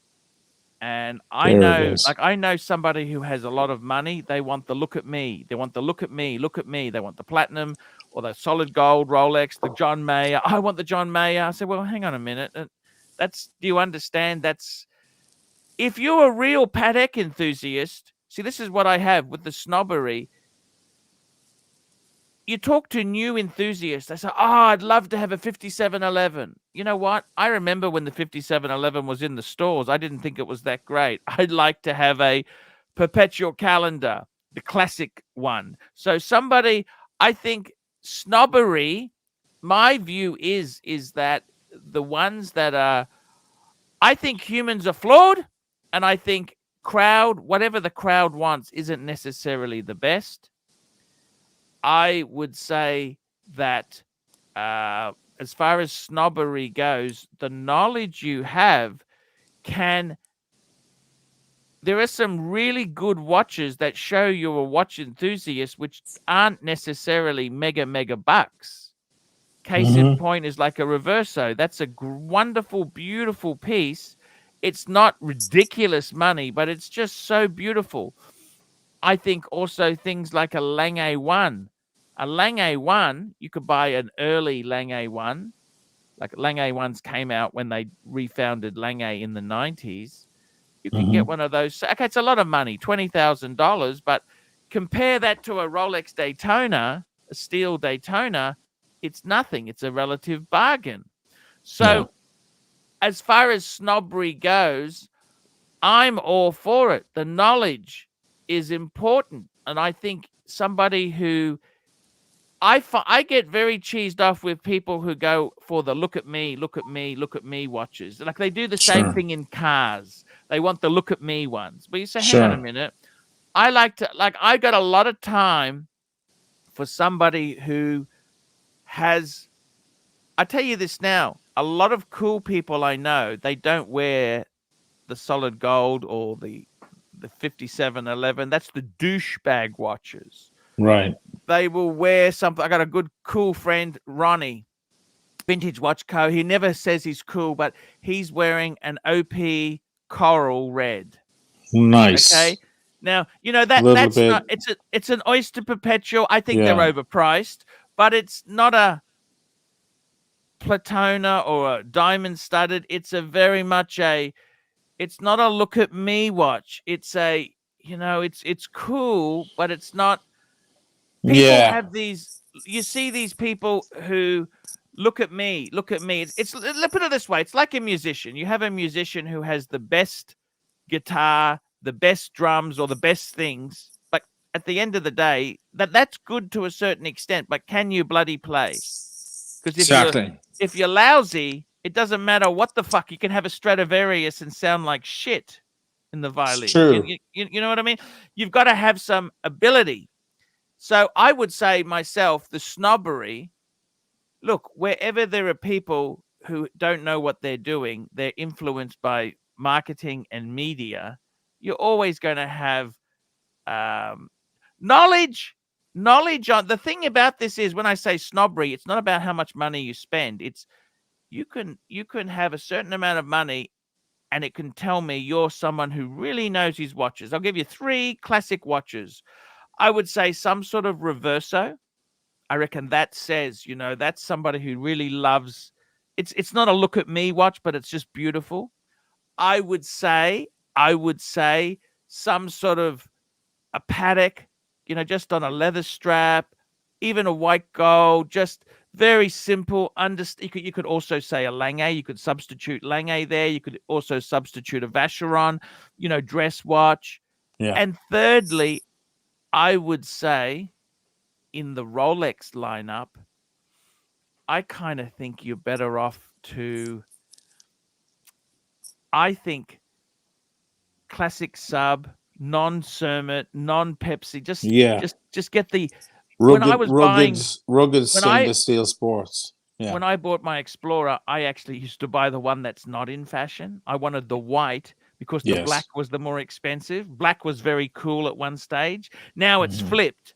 But did you understand? I like to buy the one that nobody wants. I don't want, Sure. like when I bought my first subs in the 2000s, I wanted the no date. People would say, "Oh, why didn't you get the date one?" No, that's exactly why. Because I wanted the one that you don't want because you're a fucking moron and I don't want to do what you do. I don't want to follow the sheeple, you know? But I'm talking about a slightly different thing here. I'm talking about when you go into that Rolex AD and it's very pristine and it's very snobby attitude, or you walk into any boutique and it's very, you feel like you better have a decent shirt on. You better look half decent. You walk Look, in there. you walk in there Like a and you guy could don't be know a the game. If you gazillionaire. don't know the game, O'Sheen, you don't know the game. You say, "Excuse me, I'd like to get a Pepsi." They're going to laugh at you because you don't know. There are special rules. You know, when you go to a certain men's club, Yeah, but I'm not addressing exactly that, if you don't mind. What I'm saying is, like, you could have $1 trillion in the bank and wear whatever shorts you want and a stupid T-shirt and a Yankees cap and walk in there and go, "I'm a gazillionaire, so I don't give a shit. So I just want the biggest watch you've got."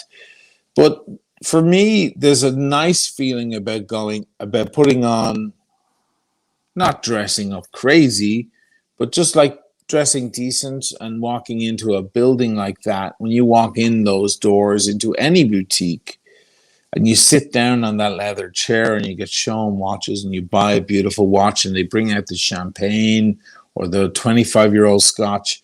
There's a beautiful feeling to that. Now, I'm bringing this up because of the London Watch Show. Because the London Watch Show, it was great to meet all the boys and it was great to hang out. But I was thinking, like, I'm looking back at the videos of that stuff. There's a lot of videos around YouTube now. All the guys who have stalls and stands, like they all had cameras videoing it. And I thought, my God, it's a massive fish market. Is that where you want to buy the watch of your dreams? Like you've been romancing about this watch for ages. Or maybe you're thinking about buying a watch with your girlfriend or your wife. Do you really want to go there where all the lads are standing in a line and they've The got all the... experience is as important as acquiring the watch. Yeah, like Yeah. like think of the extreme example. A lot of people get a Rolex because they were given it by their parents or their family. They graduate or they hit 40 or they retire and they get a Rolex watch. And every time they look down at that watch, they think it's a beautiful watch. They read the time, but they also it ignites an idea about the nostalgia of that beautiful gift that they got from their family. It's the same thing.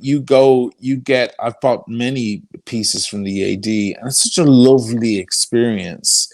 You sit down and so on. They bring out Rolex chocolates with the little, the crown on the chocolates. You have a nice chat. It's a nice experience. Does that, if it's a decent AD, that's what you're getting. At the Omega ADs, they really go all out. They spray like a weird Omega perfume on the bags and they tie it with a red bow and they do all of that stuff. It doesn't really mean anything, but it's kind of a nice memory. You see guys walking out of the Omega boutique here with the Daniel Craig of the 007 things in the window. You see guys coming out with that red bag in their hand. They're watching their wrist and they have a light in their eyes because they just came out of a beautiful... They just dropped 7,000 or 10,000 on a watch. I'm looking at the London Watch Show and these guys have they have watches like this in little plastic bags all shoved into little things and they pull them out and it's like trading this and trading that like it's used cars or cocaine on the street corner or something. just very There's quickly, no Omar, romance $5. in it. Yeah, go ahead. O'Sheen, talk some sense into Archie. Seiko is a perfectly great watch for the price, as Yes, are many micro absolutely, brands. without a doubt. Seiko are amazing. Micro You know, brand. I've only a few watches that actually come in at 0-0, like Mm. not losing any seconds, not gaining any Yes. seconds, and a Yeah. couple of them are Seikos. RD, £2, one and done is bull. There's too many good ones. And Alright. we've also got RD, $5. Thoughts on perpetual calendars versus annual? Doesn't make sense.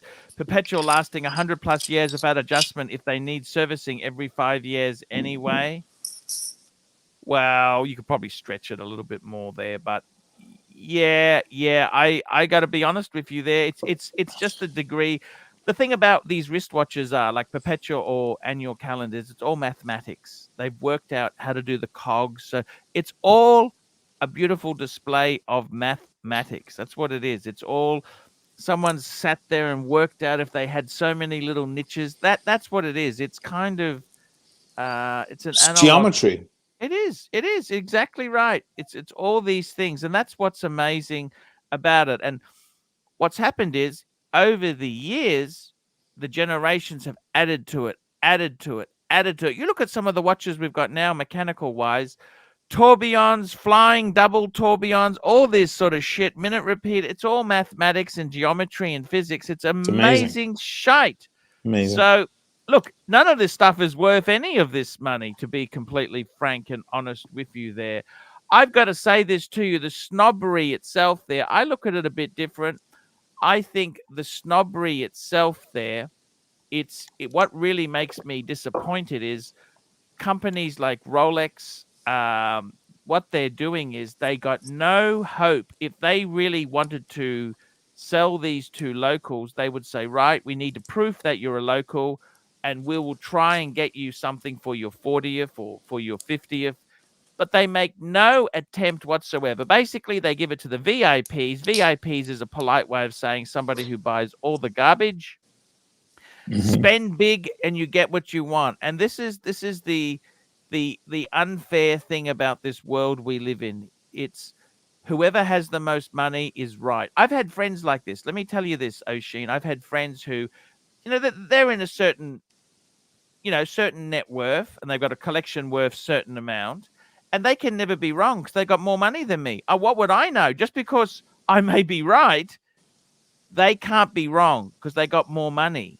Okay. And I've got to be honest with you, that's disappointing. It really is disappointing. And the whole genre is upsetting. It's really, just hang on, I just got a delivery here. We've got some morning tea. Thank you.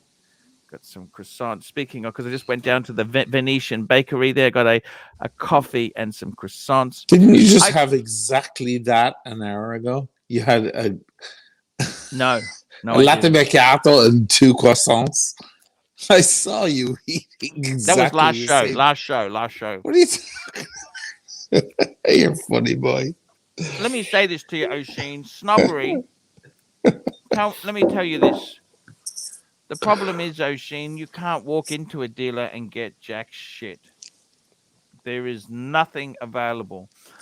Unless you are really, really wealthy. I'll be honest with you. You've basically got to be a wealthy flipper. Because if you're not a flipper, you got to get rid of this shit. You cannot possibly. You need to spend $100,000 to $200,000 to get a Pepsi. So you cannot possibly keep all this shit you've bought. You've got to be able to flip it. Yeah, think of it like the amount of money I've spent with my AD, and I still don't have a Pepsi. It's crazy. I still haven't been offered a Pepsi. Huh? I was saying there's a super chat.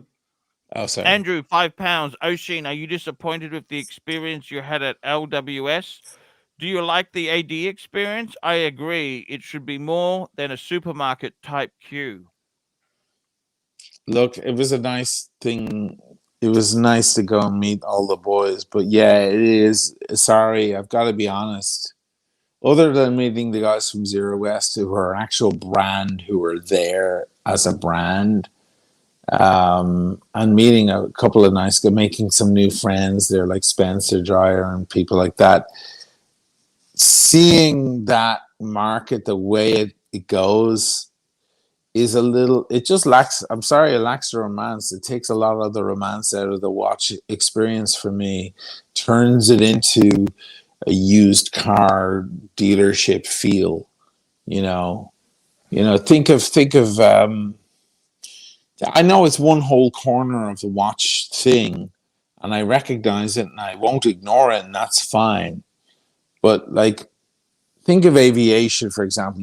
Some guy who builds incredible planes, and he improves the plane and how it flies. Then you think of the pilot who flies that amazing aircraft and loves the communication systems on it and the handling.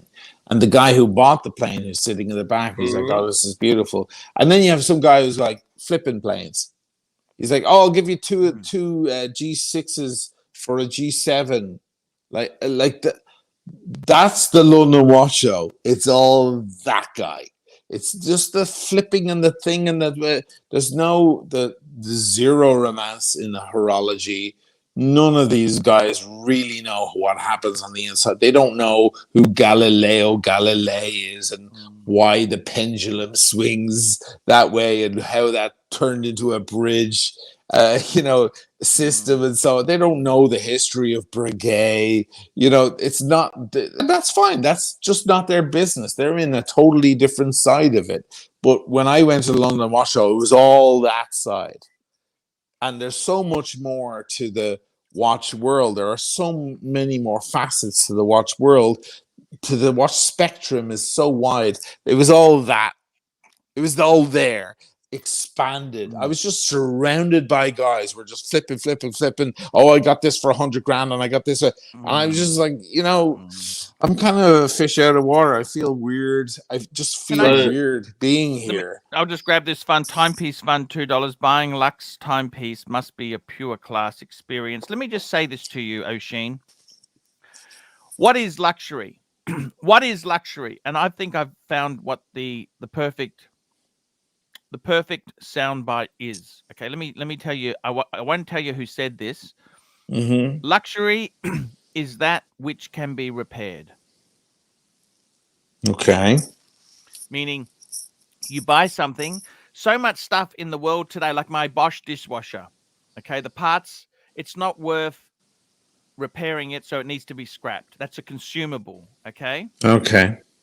You buy a Rolex.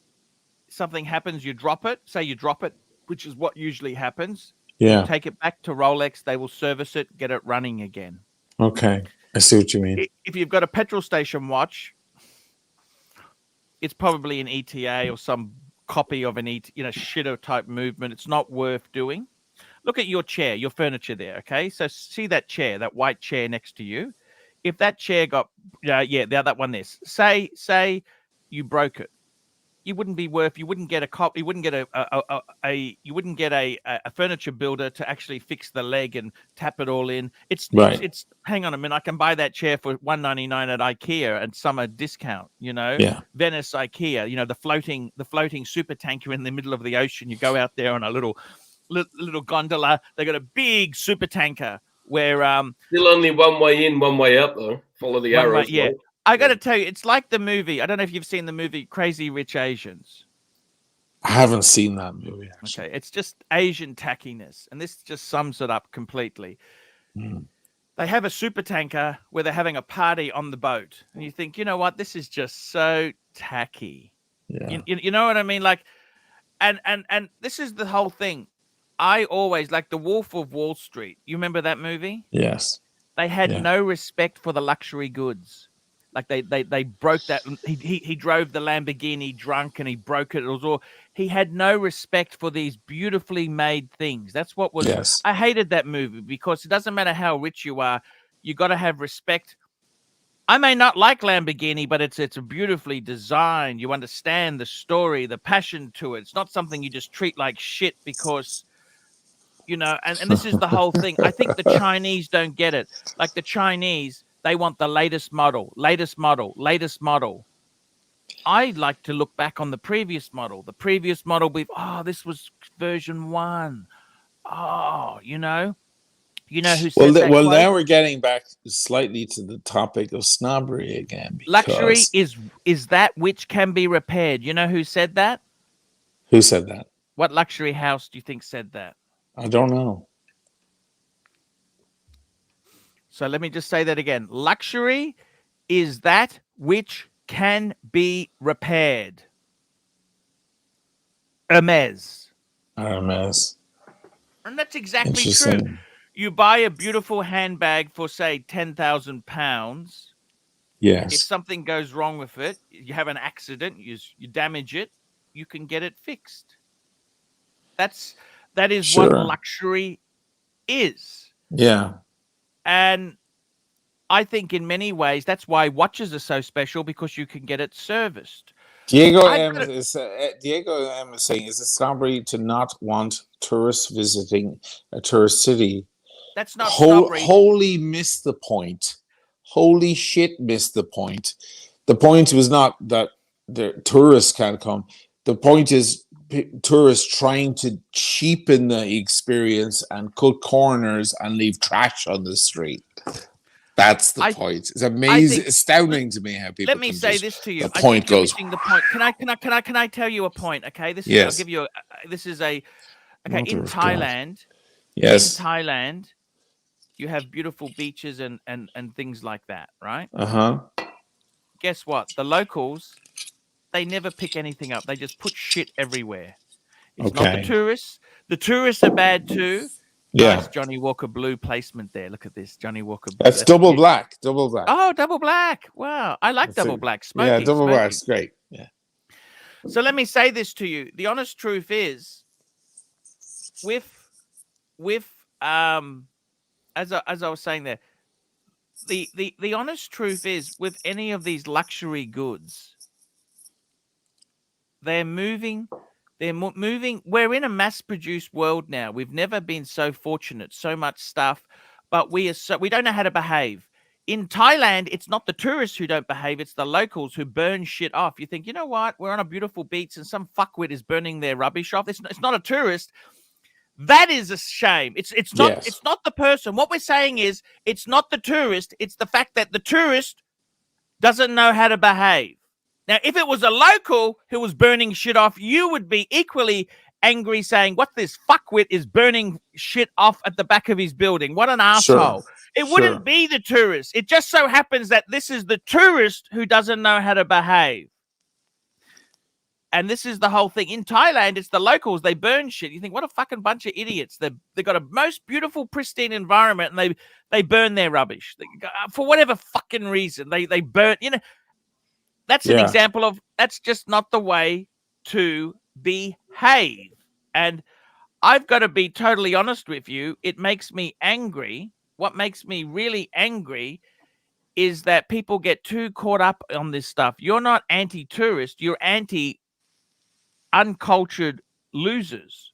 And I got to be totally honest with you. In the watch collecting world, I'm always very, very, very cynical of people who think just because they've got more money, they know better. And you see it. You see these guys like the timepiece gentleman himself, they're flexing.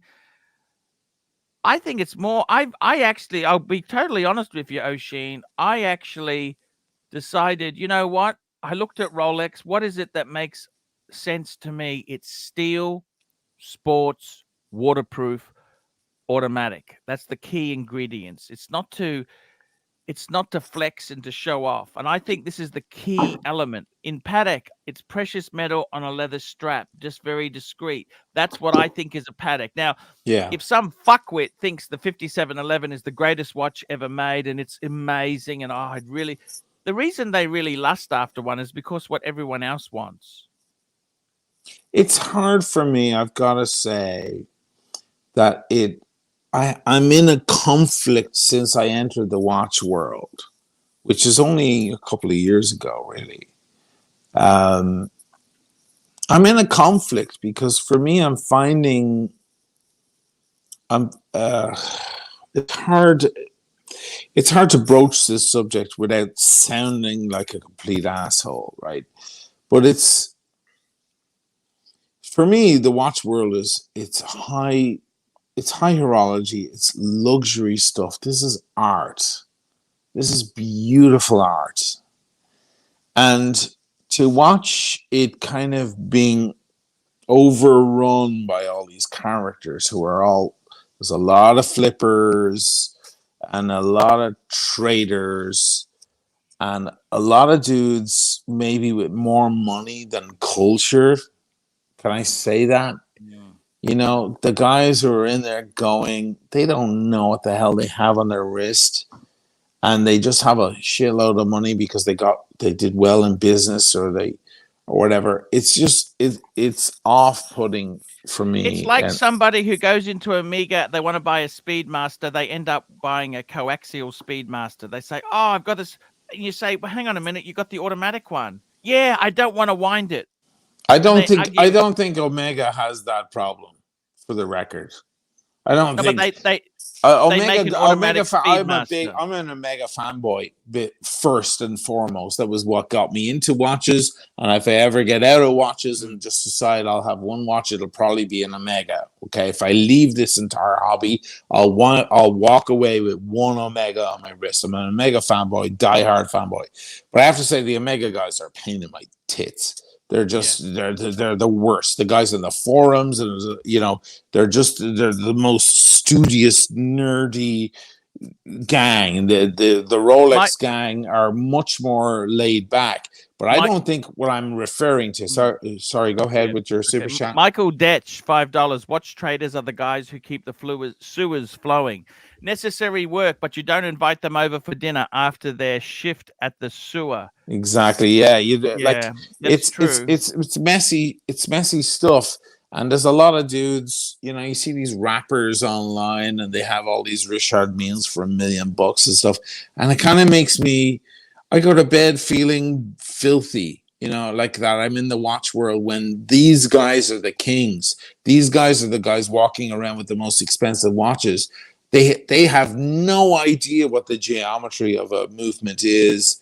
It's disappointing to me. If you go into the art world, it's not so bad. It's not so bad. I would hazard a guess and say that, you know, rap music really cannot be considered music. I'm sorry to say, but I agree with you. I'm a big musical snob, as you can imagine, and I appreciate certain rap artists as being icons. Public Enemy, Chuck D, Flavor Flav, they all did their great stuff and so on. They were the face of politics in black culture and so on. But yes, like if Drake has a bloody Richard Mille on, I don't want to buy that Richard Mille. I don't want it. Because you know what I mean? Does that make me a snob? Maybe it does, but I don't think Drake knows what a bloody Richard Mille really is and why it's special. He was just told by his agent that he has to wear it because it's $1 million and it's going to look good in the video. Or some friend of his is a multimillionaire and went, "Yo, you got a Richard Mille," and it just, for me, it just cheapens the entire thing. It's like when they all discovered Cristal, you know, and high-end vodkas. For me, it just went, it just dragged everything down. It was like, oh my God. It's just all the new money comes in and goes, oh yeah, we want all this and we want to paint our teeth gold and shit. It's just, it makes me cringe. And I look at Patek and Vacheron.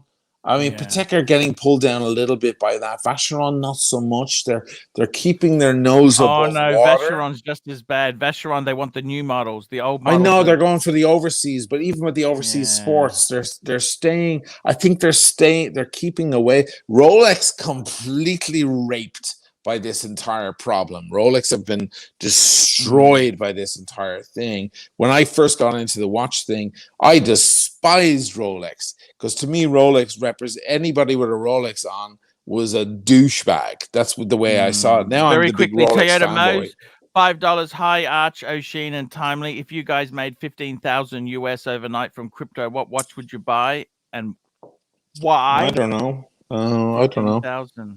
15,000. 15 grand. I don't know.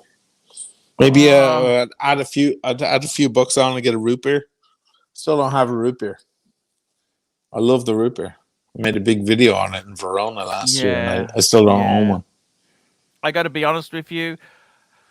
I think Timely, you just get a sub, no date. For me, you know what? It's kind of a bit of a, you know, it's no longer a lot of money, unfortunately. It doesn't get you a lot of choices there. 15,000 US, you know, I got to be completely honest with you. I possibly wouldn't even get a watch. Okay.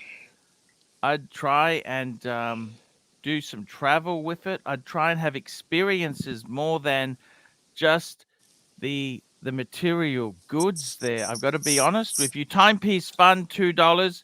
Uncultured, rich, tacky a-holes flex to feel high class in some way. In some way, I don't know. I think You missed a few there, Arch. Oh, missed a few. Okay, here we go. Thank you. You've It's your got job. Tim and Racing Marco. R, $10. Archie. Again.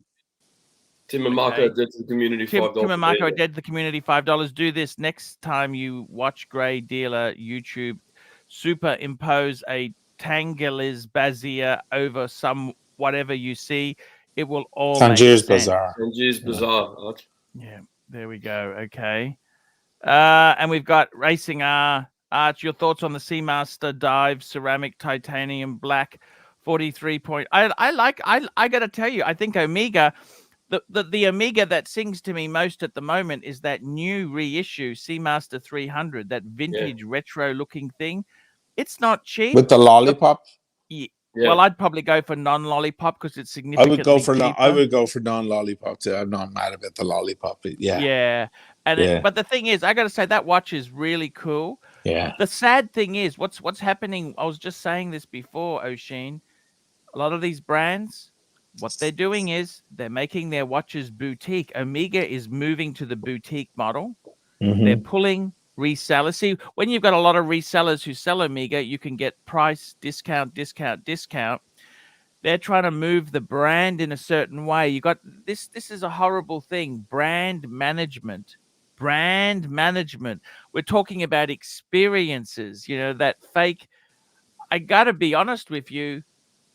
Cartier used to be for really rich. Where you go back 150 years ago, Cartier was for really, really rich people. There was extremely poor and extremely rich. They didn't have the middle like they do now. Yeah. It's become mass market. All of these brands, even Rolex, to be completely honest with you, these are mass market pieces. True. Things that are super, super special, that kind of, this is mass market for the middle classes. It's luxury for the middle. It's like a Hilton. Hilton is no longer special like it used to be. I know, yeah. I got to tell you, Oshie, no one's watching, so I'll tell you this. I had a fan who put me up at the Hilton last weekend. He said, "Oh, do you want to go?" I said, "Yeah, fantastic. You know what? I wanted to stay at this Hilton for years. It was a tall building." And they said, "Sir, how can we make your experience better? Is there anything?" I said, "Oh, can you give me a higher floor?" "I'm sorry, sir, they're all booked out." I said, "Well, why did you ask?" You know, I got to be honest with you. The type of people at the Hilton didn't seem to be high class, highbrow people. They were just. No, Hilton is not top level hotel anymore. Hilton used to be. It used to. Yeah. You know what I mean? Yeah. And I mean, Johnny Walker Black Label used to be an expensive Scotch. Now it's kind of a mixer. It's a mixer, even. You know, nearly a mix. Well, the red is the mixer, but yeah, you're right. Like the black is everywhere. And I mean, you go back in time, right? You know, I look back on history. If you wanted to be sophisticated in the 70s, you smoked Peter Stuyvesant cigarettes. And maybe you had you had International Roast coffee, instant coffee, International Roast. That was posh.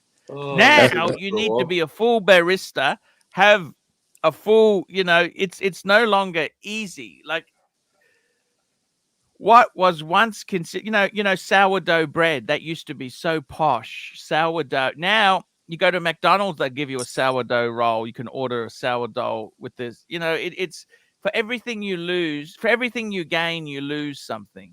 And I think we're losing because luxury, it's like air travel. Remember air travel? People used to dress up in a suit. There was a big experience because it was so expensive. Wasn't it lovely though? I mean, isn't that a lovely thing? People would dress up because they were taking an airplane. They would dress up in their Sunday best because they were getting on an airplane. Sunday How best. far have we fallen from it's that, like from those days? It's like oh my God. people go on in their sweats and take off their shoes and stick it up on the I don't know.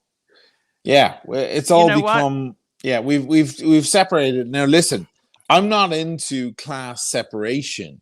No. It doesn't please me to see that there's a first class where people who are wealthier get to live in comfort, and then everybody down the back all has to sweat together and tuck together. That's not right. I believe in equality for all. So I would rather do away with all the first class things. But if we're doing the first class thing, if we're still there, well, then let's do it.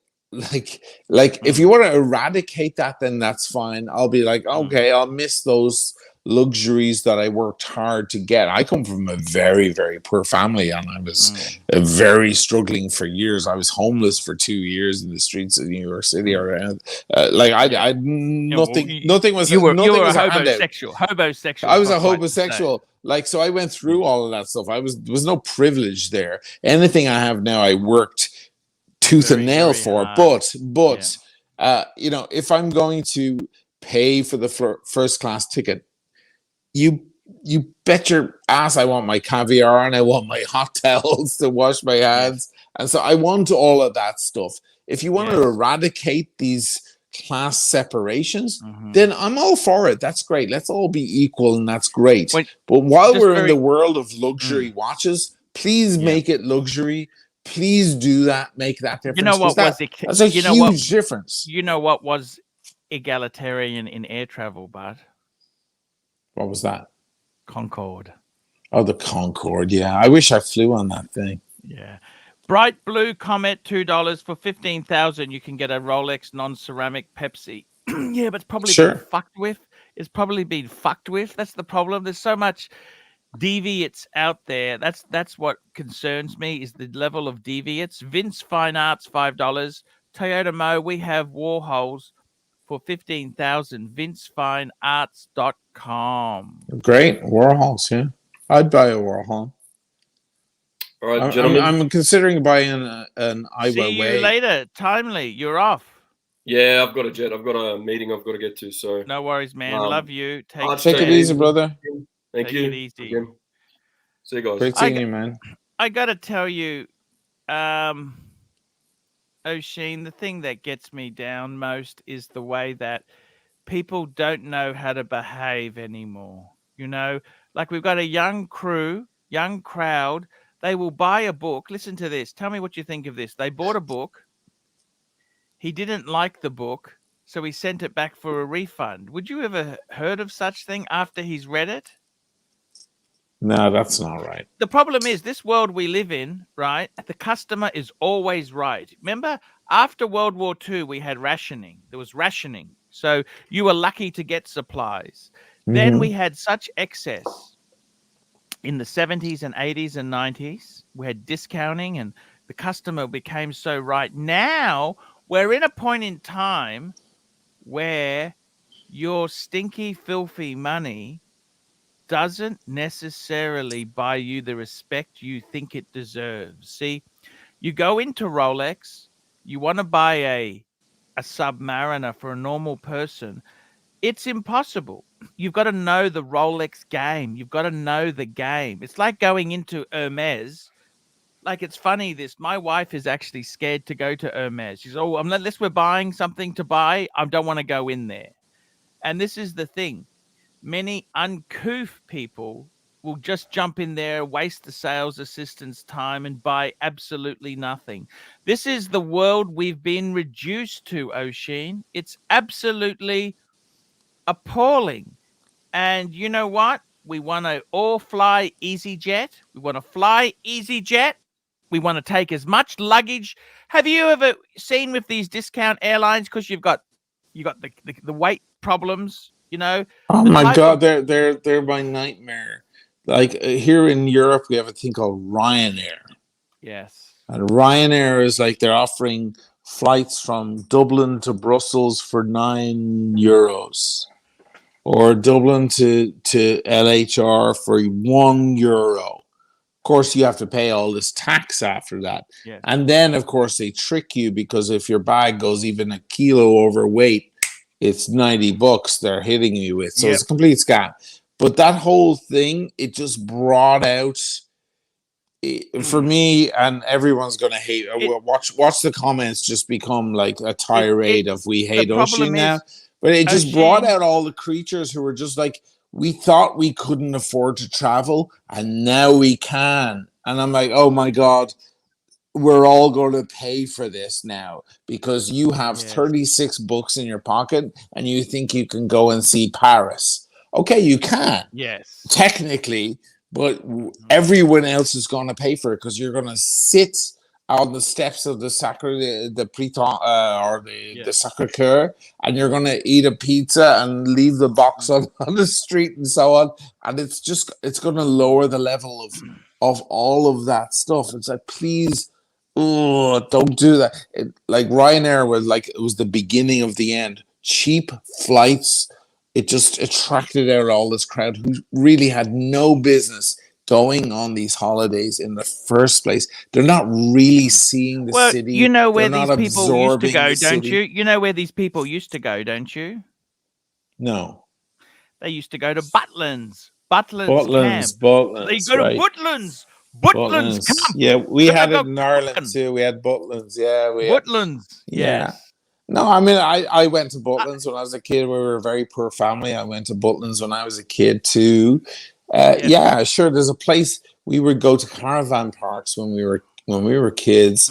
Our idea of a holiday was to go to a caravan park. It was by the sea, and we would stay in a caravan, which is like a trailer. The Americans would call it a trailer. Is. Yeah. The Americans would call it a trailer. That was luxury. We had the tent. We used to dig a trench around the tent so that when it rained, your tent didn't fill with water. You had to dig your trench.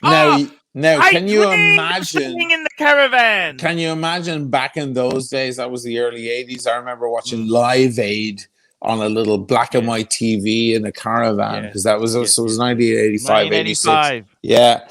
Can you imagine at the time an airline went, "Oh, you can fly to Paris for seven Irish pounds at the time. There's no euro at the time. 7 Irish pounds. Can you imagine the hordes of people? Last time I got a Ryanair flight, I swore I'm never getting on one of these things again. Because first of all, it's an utter scam, and they're trying to rip off the poor in the first place. That's what they're trying to do. Second of all, what on earth are you all doing? You can't afford to go to the place you're going to, and you're just going to wing it and backpack it. And it's really, you're not going to absorb the city. You're not going to absorb the culture in any way. And you're only going to cost the locals of that place you're going to a lot of pain. So stop it. Don't do that. There should be a break-off point. The Timepiece Fund, $2. We can be equal, sure, but strive to be pure class. Timepiece Fund. And we've also got here $10. $10, the Pine Baron, Calatrava 5227G, Black Dial, Black Strap, or Black Dial Lange 1 Moon Phase. AD has the Calatrava, and they want to make a deal.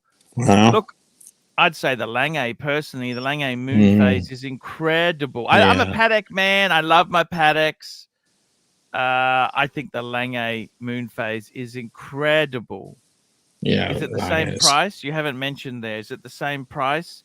The paddock's gorgeous, but I'd want to get a hefty discount. Go on Chrono24, check what they're going for, and if it's less than that, maybe. But I love the Lange Moon Phase. Andrew, £2. Fike me dead. Poor people back in your hovels. No, that's not what we're saying. You know, Point goes directly over her head. Yeah, I Vince love it. Fine Arts, $5. Flew Air France Concorde, was 12 in 1977. We'll never forget. What an experience. This guy Alexander needs a smack in the face. Look at this motherfucker. I hate this. Look at this shit. Thinks his shite smells like 24. I came from the roughest part of Dublin. You wouldn't last 2 days in my shoes, dude. Yes. I want to see you go through my years. I got to tell you, Oisin, keyboard warrior. keyboard warriors, I got to tell you, I think I totally get it. You know, you see these tourists. I got to tell you, see, the whole thing with these discount airlines is they try and trap you. Like when you fly a normal airline, a full service airline, if your bag's a little bit over, that's okay. Yes, These discount airlines, if you miss your check-in, you forfeited everything. absolutely. They're very, Ryanair, that's very, exactly what Ryanair do. and Ryanair do that. it's a bit like my dad. He got his a new Mercedes a couple years ago, and the floor mats were included. They don't try and sell you floor mats or rust proofing or this and that. It's sir, that's included. That's in the. And the truth is, oh, we've lost O'Sheen. We've lost him. The truth is, when you spend more money, you get a nicer level, and that's why sometimes the working classes can be a bit aggressive because they got to be so aggressive to get their pound of flesh. Sorry, man. O'Sheen, I was just saying, the working classes, like when you buy more expensive things, you get things, you're not so ripped off. Like if you fly business and you miss your airport, they'll put you in the next flight. But if you're flying Ryanair, you miss EasyJet, you miss the flight. That's it, they'll screw forfeited you. it. If you're one, they will deliberately. I've seen them weigh you at the airport, right? Yeah, And you know they're very, very, very. That's how they make their money, is from the extra fees. You jump on the plane, you want a drink, you got to pay for it. You've got to pay for absolutely everything. This is how sometimes I get the business or the first class flight because I have the extra bags, and I know that for that extra money, it'll be way more comfortable. There are so many ways that the airline can rip me off if I go regular with bags. You know, I think the whole problem is you look at how Ryanair and EasyJet are marketed. They're marketed to the younger crowd. Yes. But what's really pathetic is when you see people our age, middle-aged people, who are trying to get onto EasyJet. That's made for the younger, cheap crowd. Exactly, you're right. What the fuck did you do wrong in your life to be having to fly EasyJet at 50? You're so right. You're so right. You see a young couple, they're 17 years old, they're 19 years old. They want to go see Paris. They're okay with a slice of pizza on the steps of the Sacre-Cœur. You know, they just want to be in Paris together, and they have 196 books between the pair of them, and you're like, it's okay. I see those right here. I'm by the Punta della Dogana, one of the most romantic places in the world, and I see these couples sit down and they try to have a little dinner together, and I understand, I get it, and it's so nice. But you see the older couples trying to backpack it or maybe with kids, and you're like, what the fuck on went wrong? earth went wrong? It's so true. But you're right about the you know, this comes up as well. I believe that this ties in as well. I get a lot of comments from people saying, you know, I bought a watch for $100, you know, because I made a couple of videos about real versus fake, like everybody else, right? Yes. And it's like, well, I wear a fake watch and it was only $100. I can't understand somebody buying a $10,000 watch. I'll never understand it. You're getting ripped off. And I quite often reply to them, well, you know, you spent your $100 and that watch lasted you how long? And they say like, oh, it lasted me a year or two. And I'm like, well, I spent my $10,000 and now that same watch is worth $16,000. So who got ripped off? They don't see it. See, this is it's hard for them to see it. But like if you buy a $200 item, that's gonna if you buy a hob for your house, like a microwave or a thing, you know, what do you call it?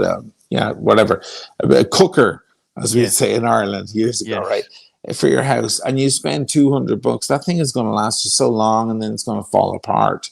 You buy the $2,000 one, and it's going to last you way longer. And as you say with the luxury thing, if something goes wrong, somebody comes along and you pay them and they replace the part that went wrong, and then it keeps going. And then you move out of the apartment and you can charge them extra because you left behind, you know, a Sub-Zero refrigerator. Somebody saying something to us here. Andrew, £10.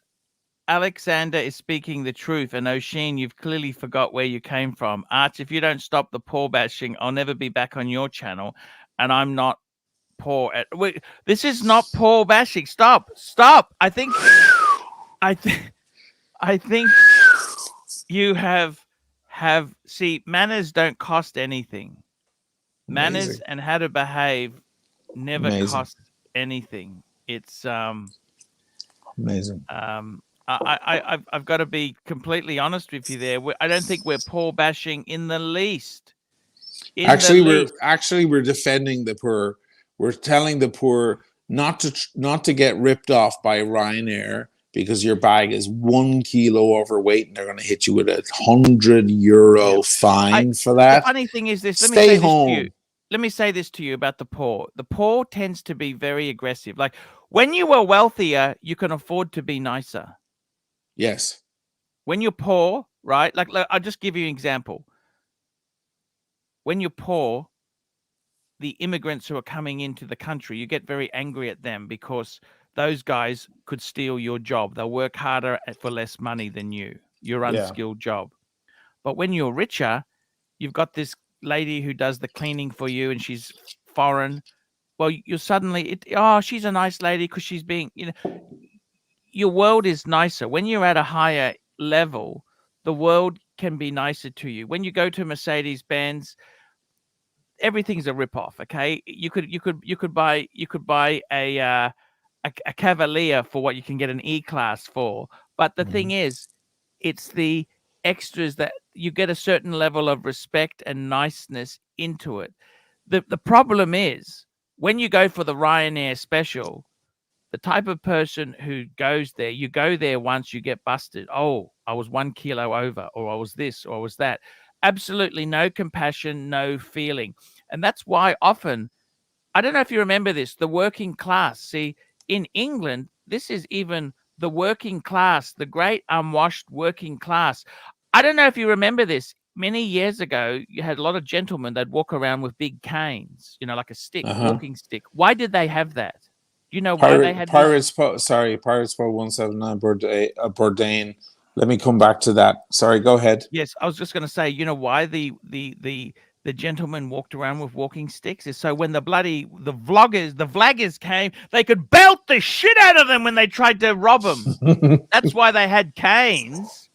It's because theft and the pickpockets were so bad in London that they had these sticks to yield. And the whole thing is, the working class, they were notorious for ripping people off. That's what they did. They were market traders. They were out to survive on their wits. That's what their life was so hard. It was every dollar was very precious, and 100%.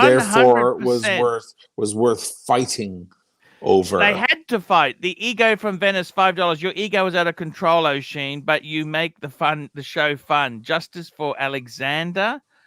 And Pirates Pooh 179, $5. Thank you, Pooh Pirate. And LA Meth Witch, $2. O'Sheen, biggest tool ever. Oh, come on. No, this is okay. You're missing the point. No, that's okay. It's okay. I expect this sort of reaction. Let me tell you something. I slept in McDonald's for on and off for about nearly 3 months in New York. Did you ever sleep in a McDonald's? What's the name of the guy? I was homeless for a long time. I come from a very, very poor family in $5. Dublin. Burbain, travel far and as much as you can. O'Sheen, stay home. Laugh out loud. Look, Bourdain. One of my good friends is Octavia. She married Anthony Bourdain, and she dated my brother. Yeah, she dated my brother for years before. We were the ones who brought her to the United States. Actually, she followed my brother with the band to the US. She broke up with my brother and she met Anthony Bourdain and they married and had a child. I never met Tony myself, but my brother has, and he's the kind of guy who would say exactly the same thing. He said things like, "Don't eat airplane food, it's horse shit, just take a drink and go to bed. don't Yeah. eat sushi in a certain way because you don't fucking understand it. He was a great snob, one of the great snobs, one of the guys I Yes. admire in that way. Like, don't do it wrong. Was he cool? Do it. Was Yeah, he cool? I'd never met him, as I said. Yeah. My brother knew him, and when he passed away, I reached out to Otavia because, you know, I Yeah. knew Otavia very, very well. She lived in our house for a while with Was my she mom and dad. devastated? I assume so, yes. I mean, they have a child together and so on, but they were already separated by then. And he was with Asia Argento, which is a very famous Roman girl here. It was a troubled girl. She's the daughter of a famous film director here. So a lot of people were like, "Oh, she's probably the one who drove himself, you know, to out of his mind."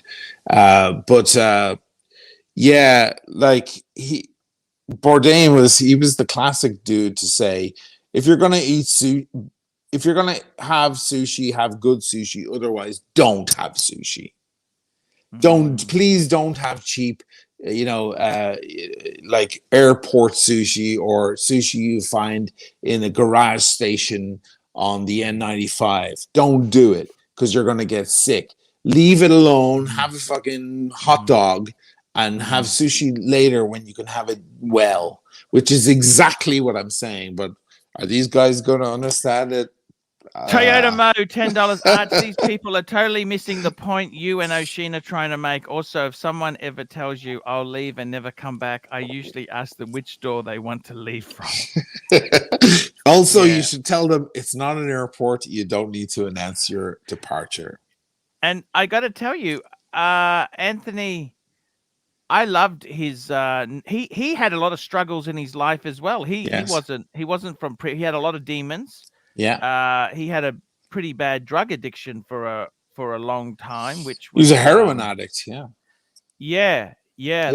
When he was a chef, he was a heroin addict. Yeah. Otavia met my brother in Brescia here years ago at a concert, and she found him. They didn't exchange numbers or addresses or anything. We just went home. We finished our gig, and they were chatting. And she found him a few days later. She found Emmett, my brother, who's an amazing guitarist. He played with our band. He played with Enrique Iglesias for 8 years. An amazing producer. All the music on my channel, the Lenny soundtrack stuff, that's all him. He's an amazing guy. And she found him and pursued him. Like she came to our town and was asking people like at bus stations and stuff, do you know of these guys? Like, and people eventually she's like a private investigator. It's amazing. And she found Emmett's address, and he was living in Alta Villa outside of Vicenza at the time. And eventually they got together, and they were an item in Ireland for a while. She moved over to Ireland, and then we went to New York, and she came with us, and she was living with us in Astoria, New York. During 9/11, her father was there. I talk about that in my 9/11 story. Then they broke up, and she was in a restaurant. She got a job as a hostess in a restaurant, and Anthony Bourdain came in one night, and they met. And wow, that's an amazing story. Isn't that crazy? Isn't it? Yeah.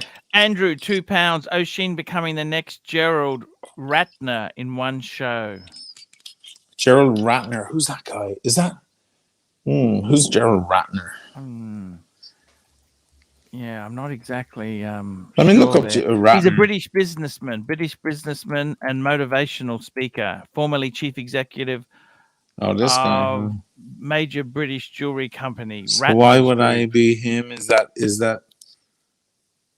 a euphemism? He achieved notoriety after making a speech in which he jokingly denigrated two of his company's products. Oh.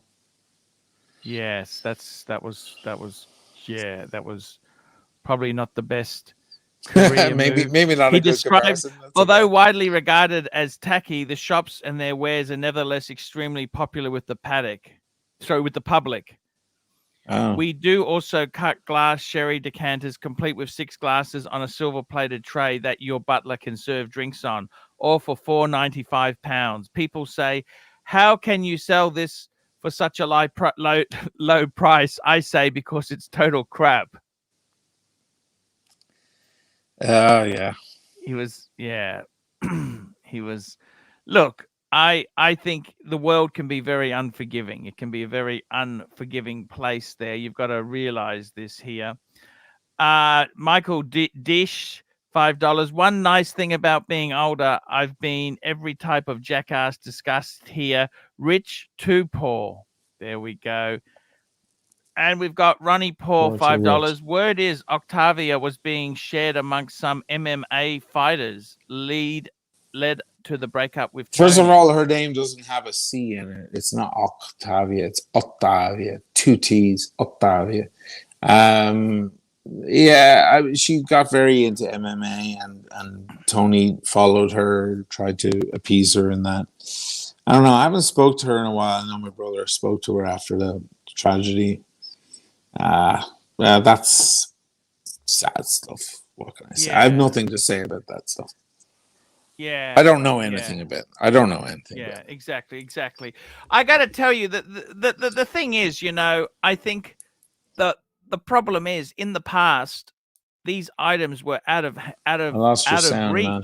Oh shit! I lost my You sound. there? What? Yeah. I'm here. I'll come back in. Okay, come back in. Can you hear me? We've lost his sound. Can you hear me, guys? You should be able to hear me. Hello? We'll see how it goes. Hello? Have I lost him? Where's he gone? O'Sheen doesn't strike me as snobby. No, of course not. He's a great guy. O'Sheen is fantastic. Hey, if people are hating on me, bring it on. I mean, the way I look at it is I'm delivering a nuanced message that may appear to some people as being poor bashing or whatever, but it ain't. But it's actually kind of, it's quite the opposite. You've came from the lowest of the low. Absolutely. You've said that. And absolutely, I would never do any such thing. But here we go. VA $7. O'Sheen, you are a legend. Some of the punters don't understand nuance. Only Lenny logic. I'll be back in 2 seconds. I'll be back. I just got to go for a quick toilet break. I'll be back. You just it's me by myself. Yeah. Okay. Yeah, deal with these punters. I can deal with my. I can dig myself deeper. Guys, it's about knowing when. If you have $5, are you going to go to the casino? You're not going to do it. You're gonna find something else to do with your $5 for the evening. Go and get a hot dog with your girlfriend and a beer. Choose your battles, choose your situations, because it may seem virtuous to backpack to a place like here in Venice on a dime, but it ain't. You're actually costing the city a lot. You're costing the people around you a lot. That's my point. And I could take the other road and say, yeah, I can travel the world for $100. But would I do that? No. That's the idea. That's what I'm talking about.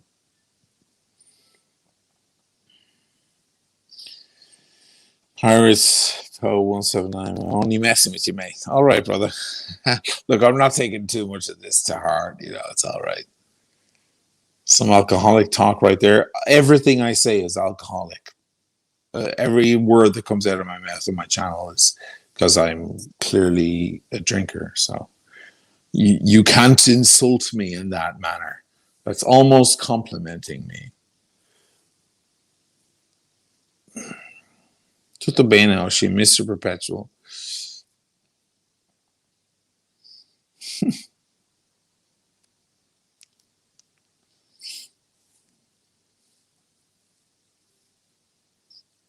You don't order a large pizza if you only want a slice. I don't know what you mean there. Sorry, I'm not holding the conversation together here, guys. It's not my show, so. A backpack costs the city of Venice money. Yes, it does. It actually literally does. When you get on the boats here, the local bus, you have to take your backpack off. There are signs, please take your backpack off. A lot of people get on with a huge backpack, and when they turn to look at something, their backpack whacks into these old ladies who come from the city. They whack them over. I see it happen all the time. Like, please take your backpack off. Oh, God. Hello there. I'm back there. I got to tell you, I think people are taking this completely the wrong way. They don't understand. ML, MJ, 2 pounds. O'Sheen, humble yourself. It can be all be gone in a... Like I don't know that. Like, I haven't been down at the bottom of those trenches several times. I was in a massive rock band. We were on RCA Records under like $250,000 deal for one record, for our first record, and then I was homeless a few years later. Like, I don't know that. I swear to God, half these dudes have no idea who they're speaking to at all. It's amazing. Yeah, I've got to tell you, I think the big disaster, the big disaster you must understand is that what he's trying to say is it's nothing wrong with being poor and going to Paris. Joe S says, I slept in McDonald's one night. I'm humble. Don't think you can go there with Psychopath. £5 and it's a big deal. Don't believe these used to be spruikers. They were spruikers. We you know, nothing in this world is free. You've got to understand this. You get what you pay for. And for a lot of these things here, I think we're digging a hole deeper. People getting the wrong impression. Maybe it's okay. Let them go hog wild, man. I don't care. Paul Silesius, $5. O'Seen, you're a cool punter. That's a very good thing. Thanks, Paul. Tell me this. It's kind of. I've got to be honest with you. You had a lot of things. I've got to say this in my own world. When you believe your own bullshit, your own success will last forever. That's exactly when it starts to go shit. Right. Absolutely. I've been there. I mean, I've seen that. I've seen that with other people around me. Yeah. And absolutely.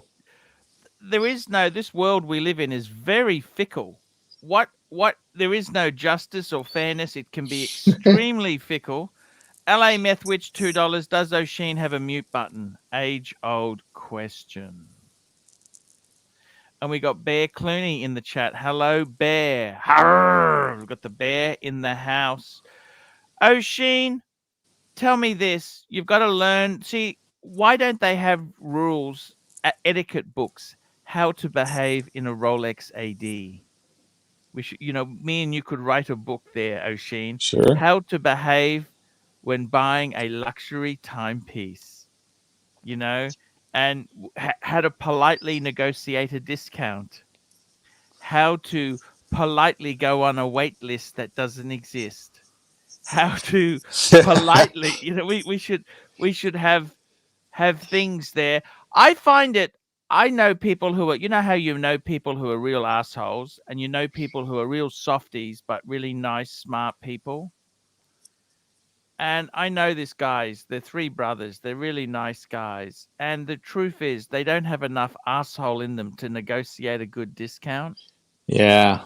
They're too polite for their own good. You need to have a bit of asshole in you. Yes. And New Yorkers, a classic example.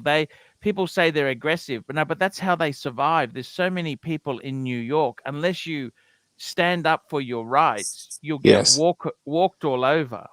Yes. Now, New York, I will say because I lived in New York for 21 years. I feel like it's still my home. We're just in a hurry. That's all. We're nice people. We're just like, if you ask us directions to Grand Central, we're like, yeah, it's over there. Take a left, and we're just in a hurry. We're on our way somewhere else. We're not being rude.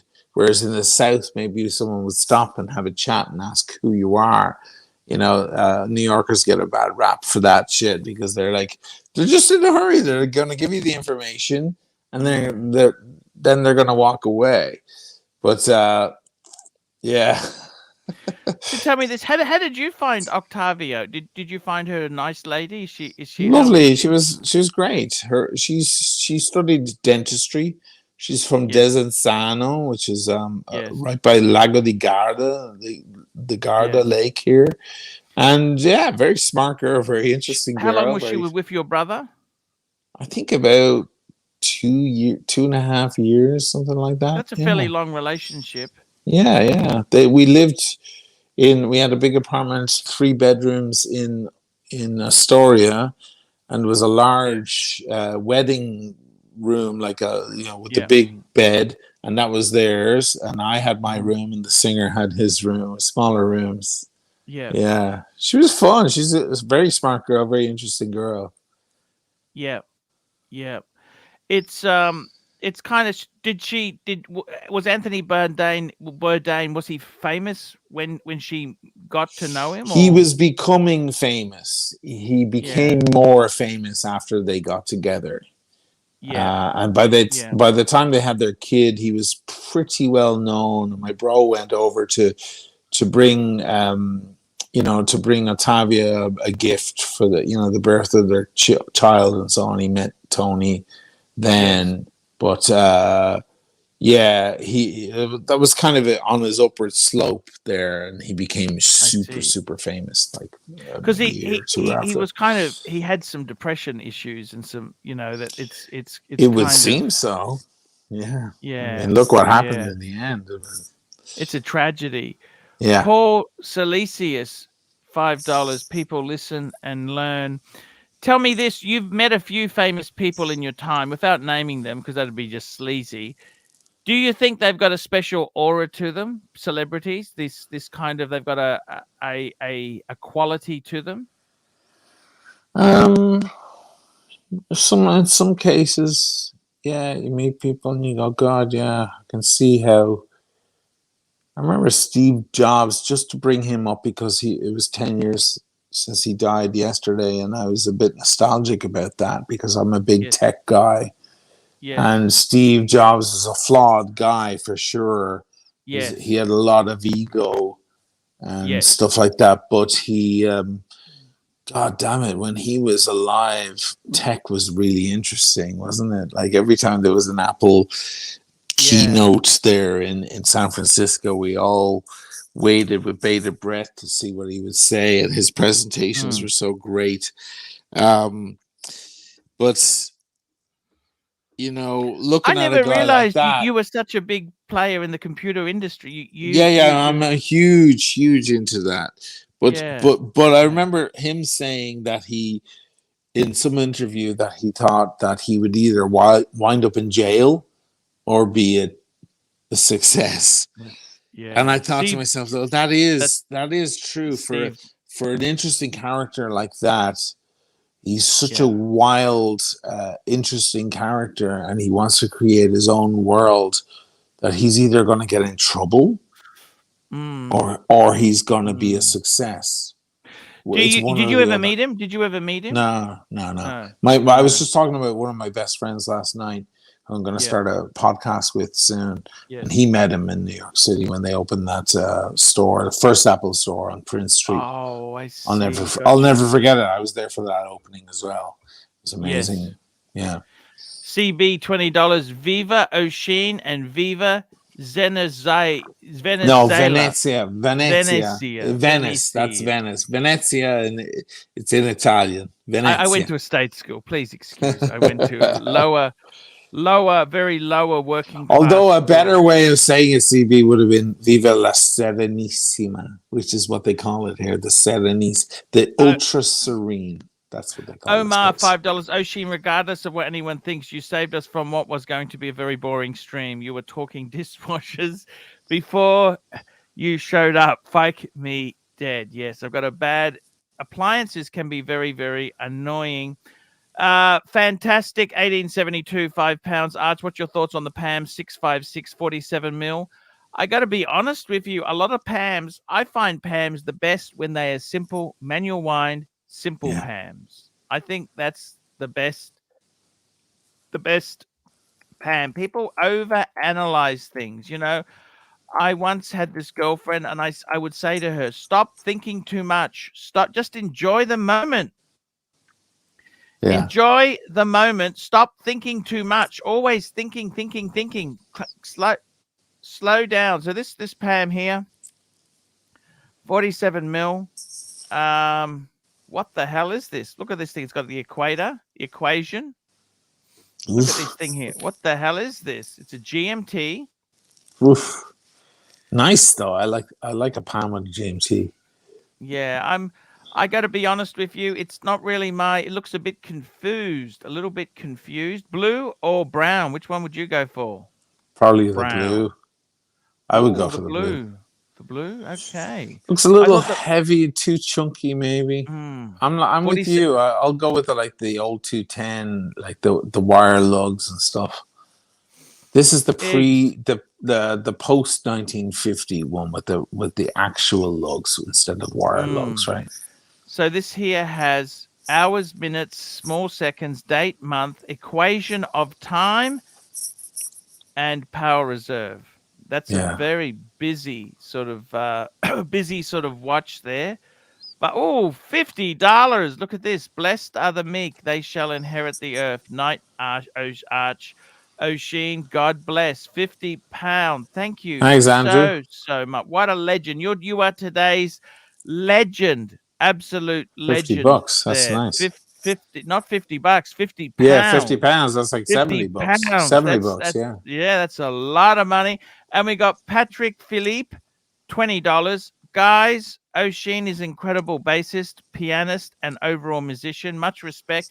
Check out the link if it doesn't work. YouTube search Mr. North, let me in, and see him shed the bass. Shed the bass. There we go. I think he means shed the bass. Yeah. Shed the bass. What a very, very cool Thank you, guy. Patrick. Thank you. What a nice comment there to have there. What a beautiful guy. See, it's another legend. Patrick Philippe, another legend from the Patek family. Thank you. Say hello to Terry for me, okay? Terry and yeah, he's very cool. CB, $5. Osheen, Archie cannot pronounce Venetia. Can you imagine pronouncing Serenissima? Ashley State Height. There we go. You know, they've actually knocked that school down. Speaking of class warfare. And you know what? I love that school. It's got so many memories to me because it wasn't a posh school. They never had a final walk around before it was bulldozed or any commemorative plaque. It was just a shame. Like when something belongs to if it was Brisbane State High, they would have had a plaque and a ceremony and a band. Yeah. We got nothing. You know what they're doing? They're turning it into a upmarket housing estate. I wish they would knock my school down and not talk about it. It was full of violent teachers, Christian brothers assaulting the kids, and the kids all in fights. It was a super violent environment. Yeah, violence is not a good thing. I must say this: violence is never a good. It's never a way to solve things. And I gotta say, Osheen, it's funny you say this. Like I've often looked at the EasyJet ads or the Ryanair ads, and you say to yourself, when you're 50, you must say to yourself, what the fuck did I do wrong to be on EasyJet? Look, people got to do what they got to do. I get it, but fuck. Jesus, pick your battles. The biggest problem I have is I remember we've got a company called Chemist Warehouse. That's where I buy a lot of my aftershave and fragrances from. Uh-huh. So you've got a department store, which is full retail. And what you've got is you've had rich people now who go to Chemist Warehouse because obviously they want bang per buck. Right. But what the problem is, you must realize this. For example, I like Cartier Declaration. They've got that in the women's section. They haven't realized it's a men's fragrance. Now, I've actually explained it to the manager, and I even sent them an email. Would they listen to me? No. You know what I mean? They won't listen to me, right? I'm not trying to make any money out. I'm trying to tell them, hey, guys, you've got this one in the wrong section. They just completely ignore me. And the funny thing is, I've seen rich people, they get really upset because they're buying expensive product at a heavy discount and they don't have the service. There's no one there in beautiful clothes to tell them they smell amazing. And this is the Yeah. thing, when you're getting it so cheap, you have to also respect the reason you're getting it cheap is because they don't have the staff to do the suck ass stuff. You're not just Yeah. so. This is what I find funny is a lot of people who are wealthy, they think they're surrounded. Basically, what I find with really rich people is they're surrounded by a team of yes men, Yes. because as soon as someone disagrees, they're no longer in the They're inner out. circle. They're Yeah. out. They don't get the free meal or the free ticket or the free this. Yeah. And the problem is, I had one friend. I later called him Toxic Rob. Okay, Toxic Rob was my friend, and I said, he was having and I said, you know what? Just because you're not friends with your girlfriend anymore, I'm not just going to support you. I think you were a dickhead. I'm going to tell you that. He couldn't handle it because his view was, if you're his friend, you must agree with everything he's done. Yeah, that's not right. And that's not how I work. You know what I mean? That's not how I work things. I don't work that way. It doesn't work like that in life. It never, you're the star here. It never works that way. So it's kind of funny. Here we go, Doc BBC, and I am in no way an HRC fan. I've been on the receiving end of their operatives' wrath, and it ain't fun. Burdane tweet May 2018 Arkansas, and I am in no way an HRC fan. HRC fan. And I've been on the Yeah. receiving end of their. What's a HRC? What's HRC? What is HRC? The Human Resources Community. Human Rights Campaign. Yeah. Oh, the human rights. You know, he was an edgy guy. He had a lot of great, interesting ideas and opinions. He wasn't afraid to go against the grain. At first, I didn't like his stuff much because he was. I was a big Michael Palin fan. You know who that is? And Michael Palin did. He was in the what's her name? He was in the what's her name? Monty Python. Monty Python, yes. But Michael years later, he did Palin. like Around of the World in 80 Days, and he did Pole to Pole, and he did Full Circle, the Pacific Rim, and he did that whole thing BBC level, which is like, you don't touch the BBC. They have the best cinematographers and the best shit ever. And when Bourdain came out, he was kind of doing that travel stuff, and I thought, this isn't as good as Palin, like the writing isn't as clever and so on. No. So I was a little cynical about it. And then Octavia started dating him, and I was like, yeah, whatever. And then I turned around. I kind of came around to Anthony. I was like, you know, he's kind of cool because he's like, screw you to everyone. He's a drinker, which I appreciate, of course. Yes. And he's, you know, or he was, the kind of guy who he's not going to take any bullshit, and he would rather the scrutiny of the masses than just appeal to like the general opinion. And I thought that was cool. That was really cool, and that was inspiring in that way. So yeah, kind of cool, interesting guy. Yeah, very. Reese RV. $20. Hey, Arch, got my first watch yesterday. Black Bay Black 58. Thanks Nice. for all the advice. That's a great watch. I got to tell you that honestly. I find the 41 mil a little bit too big. It's a bit chunky monkey. It's a bit too big. Yeah. But the They're 58, very thick watches.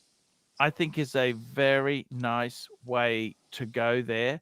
Patrick Philippe, $5. HRC equals Hillary Rodham Clinton. The Arkansas operatives worked Bourdain over pretty bad. Oh, is that what it is? Got you. Yes, okie dokie. Okay.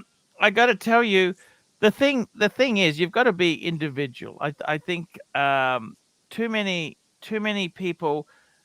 At the end of the day, a Rolex doesn't make you the man. Owning this stuff doesn't make you cool. A lot of cool people have Rolex, but I'm not trying to take anything away from what's his name, Marcelo. I had the chef, right? But Yeah. he's had a few problems. Having a solid gold Rolex doesn't make you a master of your universe. It's a cool thing to have, but it doesn't mean you can have, it's success by association. They use it in marketing. If you want to be successful, you buy this product, and that's what Mercedes is. You want to be a successful businessman, you buy a Mercedes, you buy a Rolex, you buy certain things. And Sure. we're having a look around your house here. Let's have a look. That looks amazing. You got some I got some stuff nice there. beams. Roof on rack ceiling. It's a roof on rack ceiling. No, these are old beams. They're very old beams. This is a rebuilt building. Wow. I And gotta plug in my phone. yeah, his phone's dying. Guys, we've got another 15 minutes to go here. Here we go. Bear Clooney Bear Clooney met him. I am not a fan of Anthony Bourdain. He was way too pretentious and left for my taste. Snobby, detached liberal. Yeah, you see, Yeah. I'm an ultra. If you want to, let me hand even more ammunition to your audience. I'm a super lefty. I'm a super lefty. I know you aren't, and I respect you anyway. It's okay. And I know guys here in Italy who are Nazis. Yeah. They're self-proclaimed Nazis, Ooh, and we can have a chat. We can talk about history.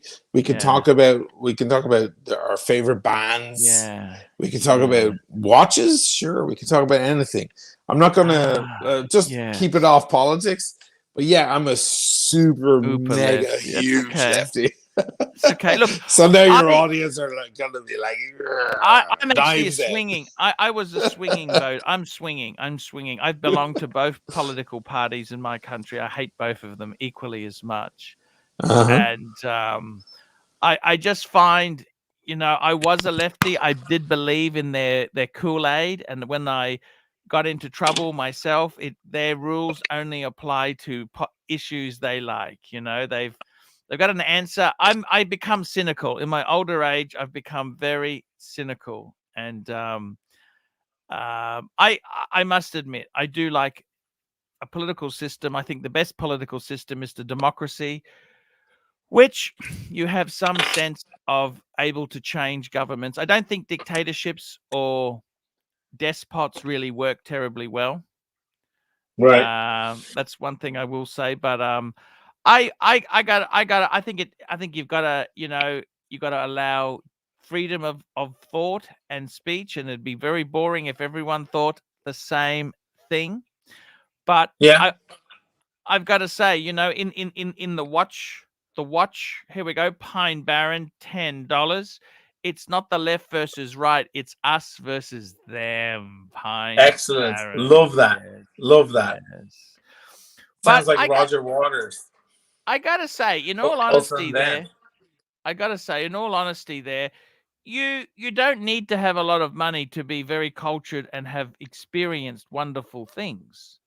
And it's not about snobbery.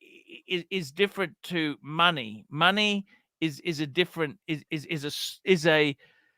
money is a bit different. Exactly right there. CB $5. No, a legend is falling. O'Sheen is a communista. Yeah, my daughter is a registered member of the Communist Party, and her mother is a registered member of the Communist Party. I know that the watch world is rife with right wingers, and I was aware of that entering it. Yes.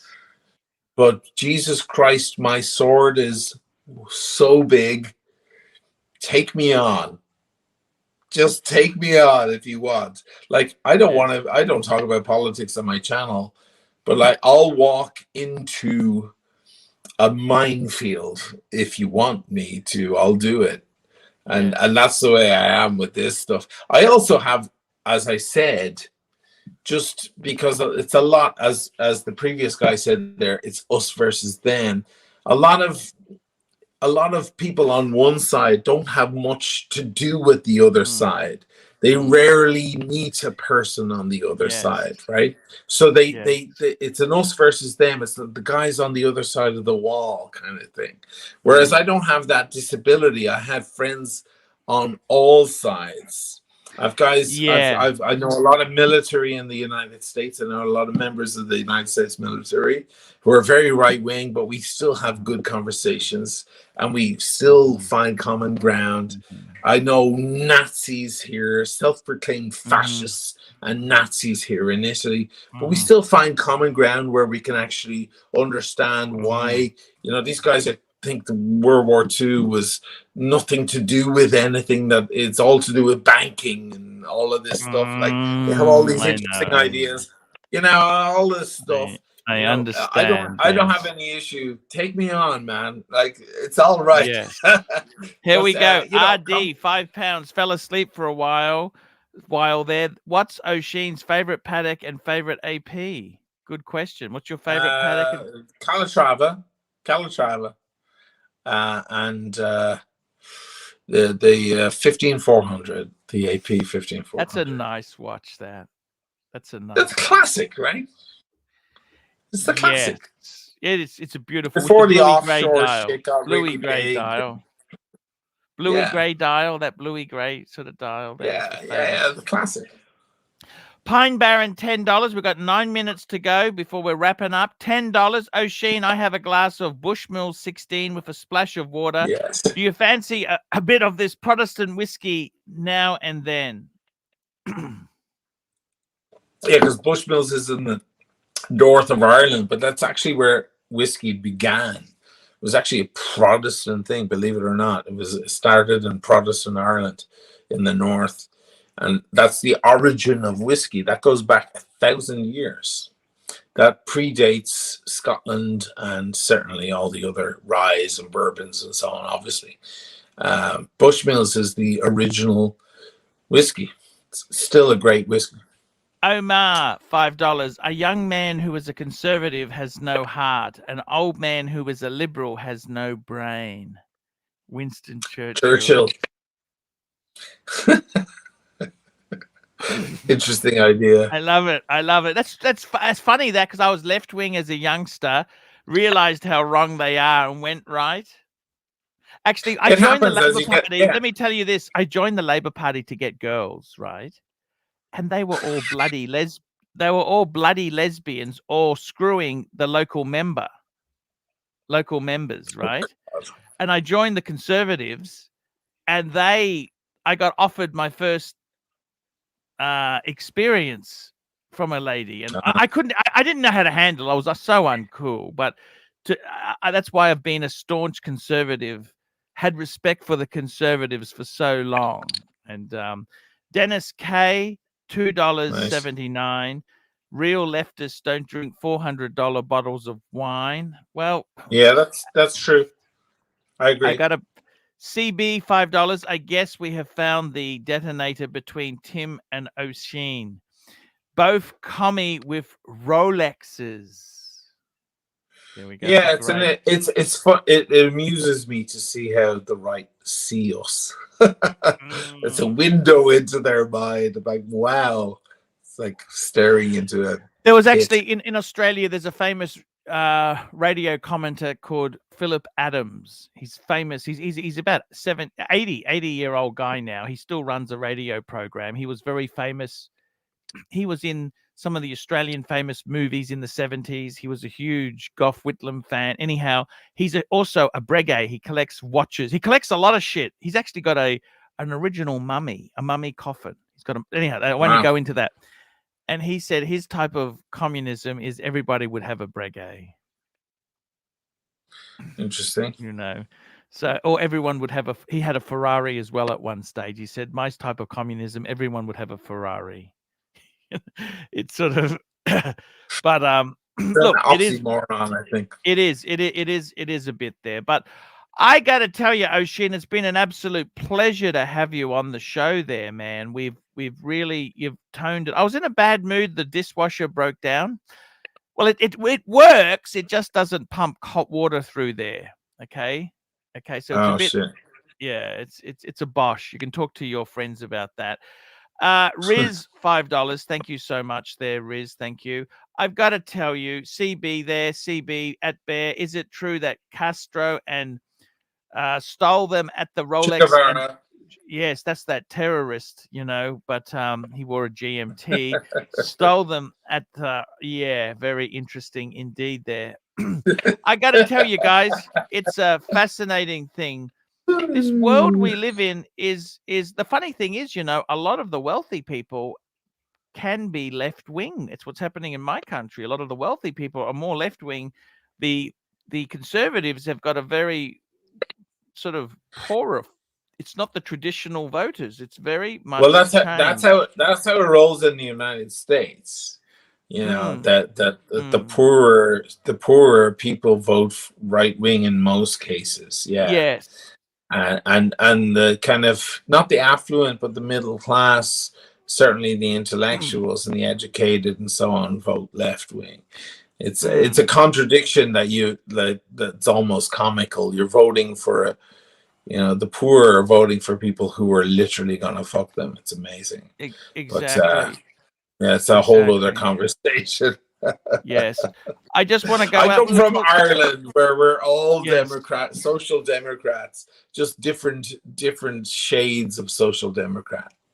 I got to tell you, my favorite movie there, O'Sheen, is A Serious Man. It's a Coen Brothers movie. You've got to watch that. Yeah. Serious Man. Yeah. I love that. Yeah. Different plot lines going. It's got so many. That's a great movie there. A serious man. Yeah. I And you like a Margin Call as well. That's one of your favorites too, right? Yeah, I like Paul Brittany. I like Jeremy Irons. Yeah. Jeremy Irons is fantastic. I like Kevin Spacey. I don't know what went wrong with Kevin Spacey. I actually like the guy. I like him too. Yeah. It got out of hand. I think people don't understand Hollywood has always been a nasty cesspot. Okay, that's just how it kind of is there. But look, you're doing extremely well. Are you got plans to leave Venice? Would you ever go somewhere else? What's the O'Sheen plan? How long do you want to stay in Venice for? Well, I'll probably keep the place here, but I do want to do a little time in Trieste because I fell in love with that town.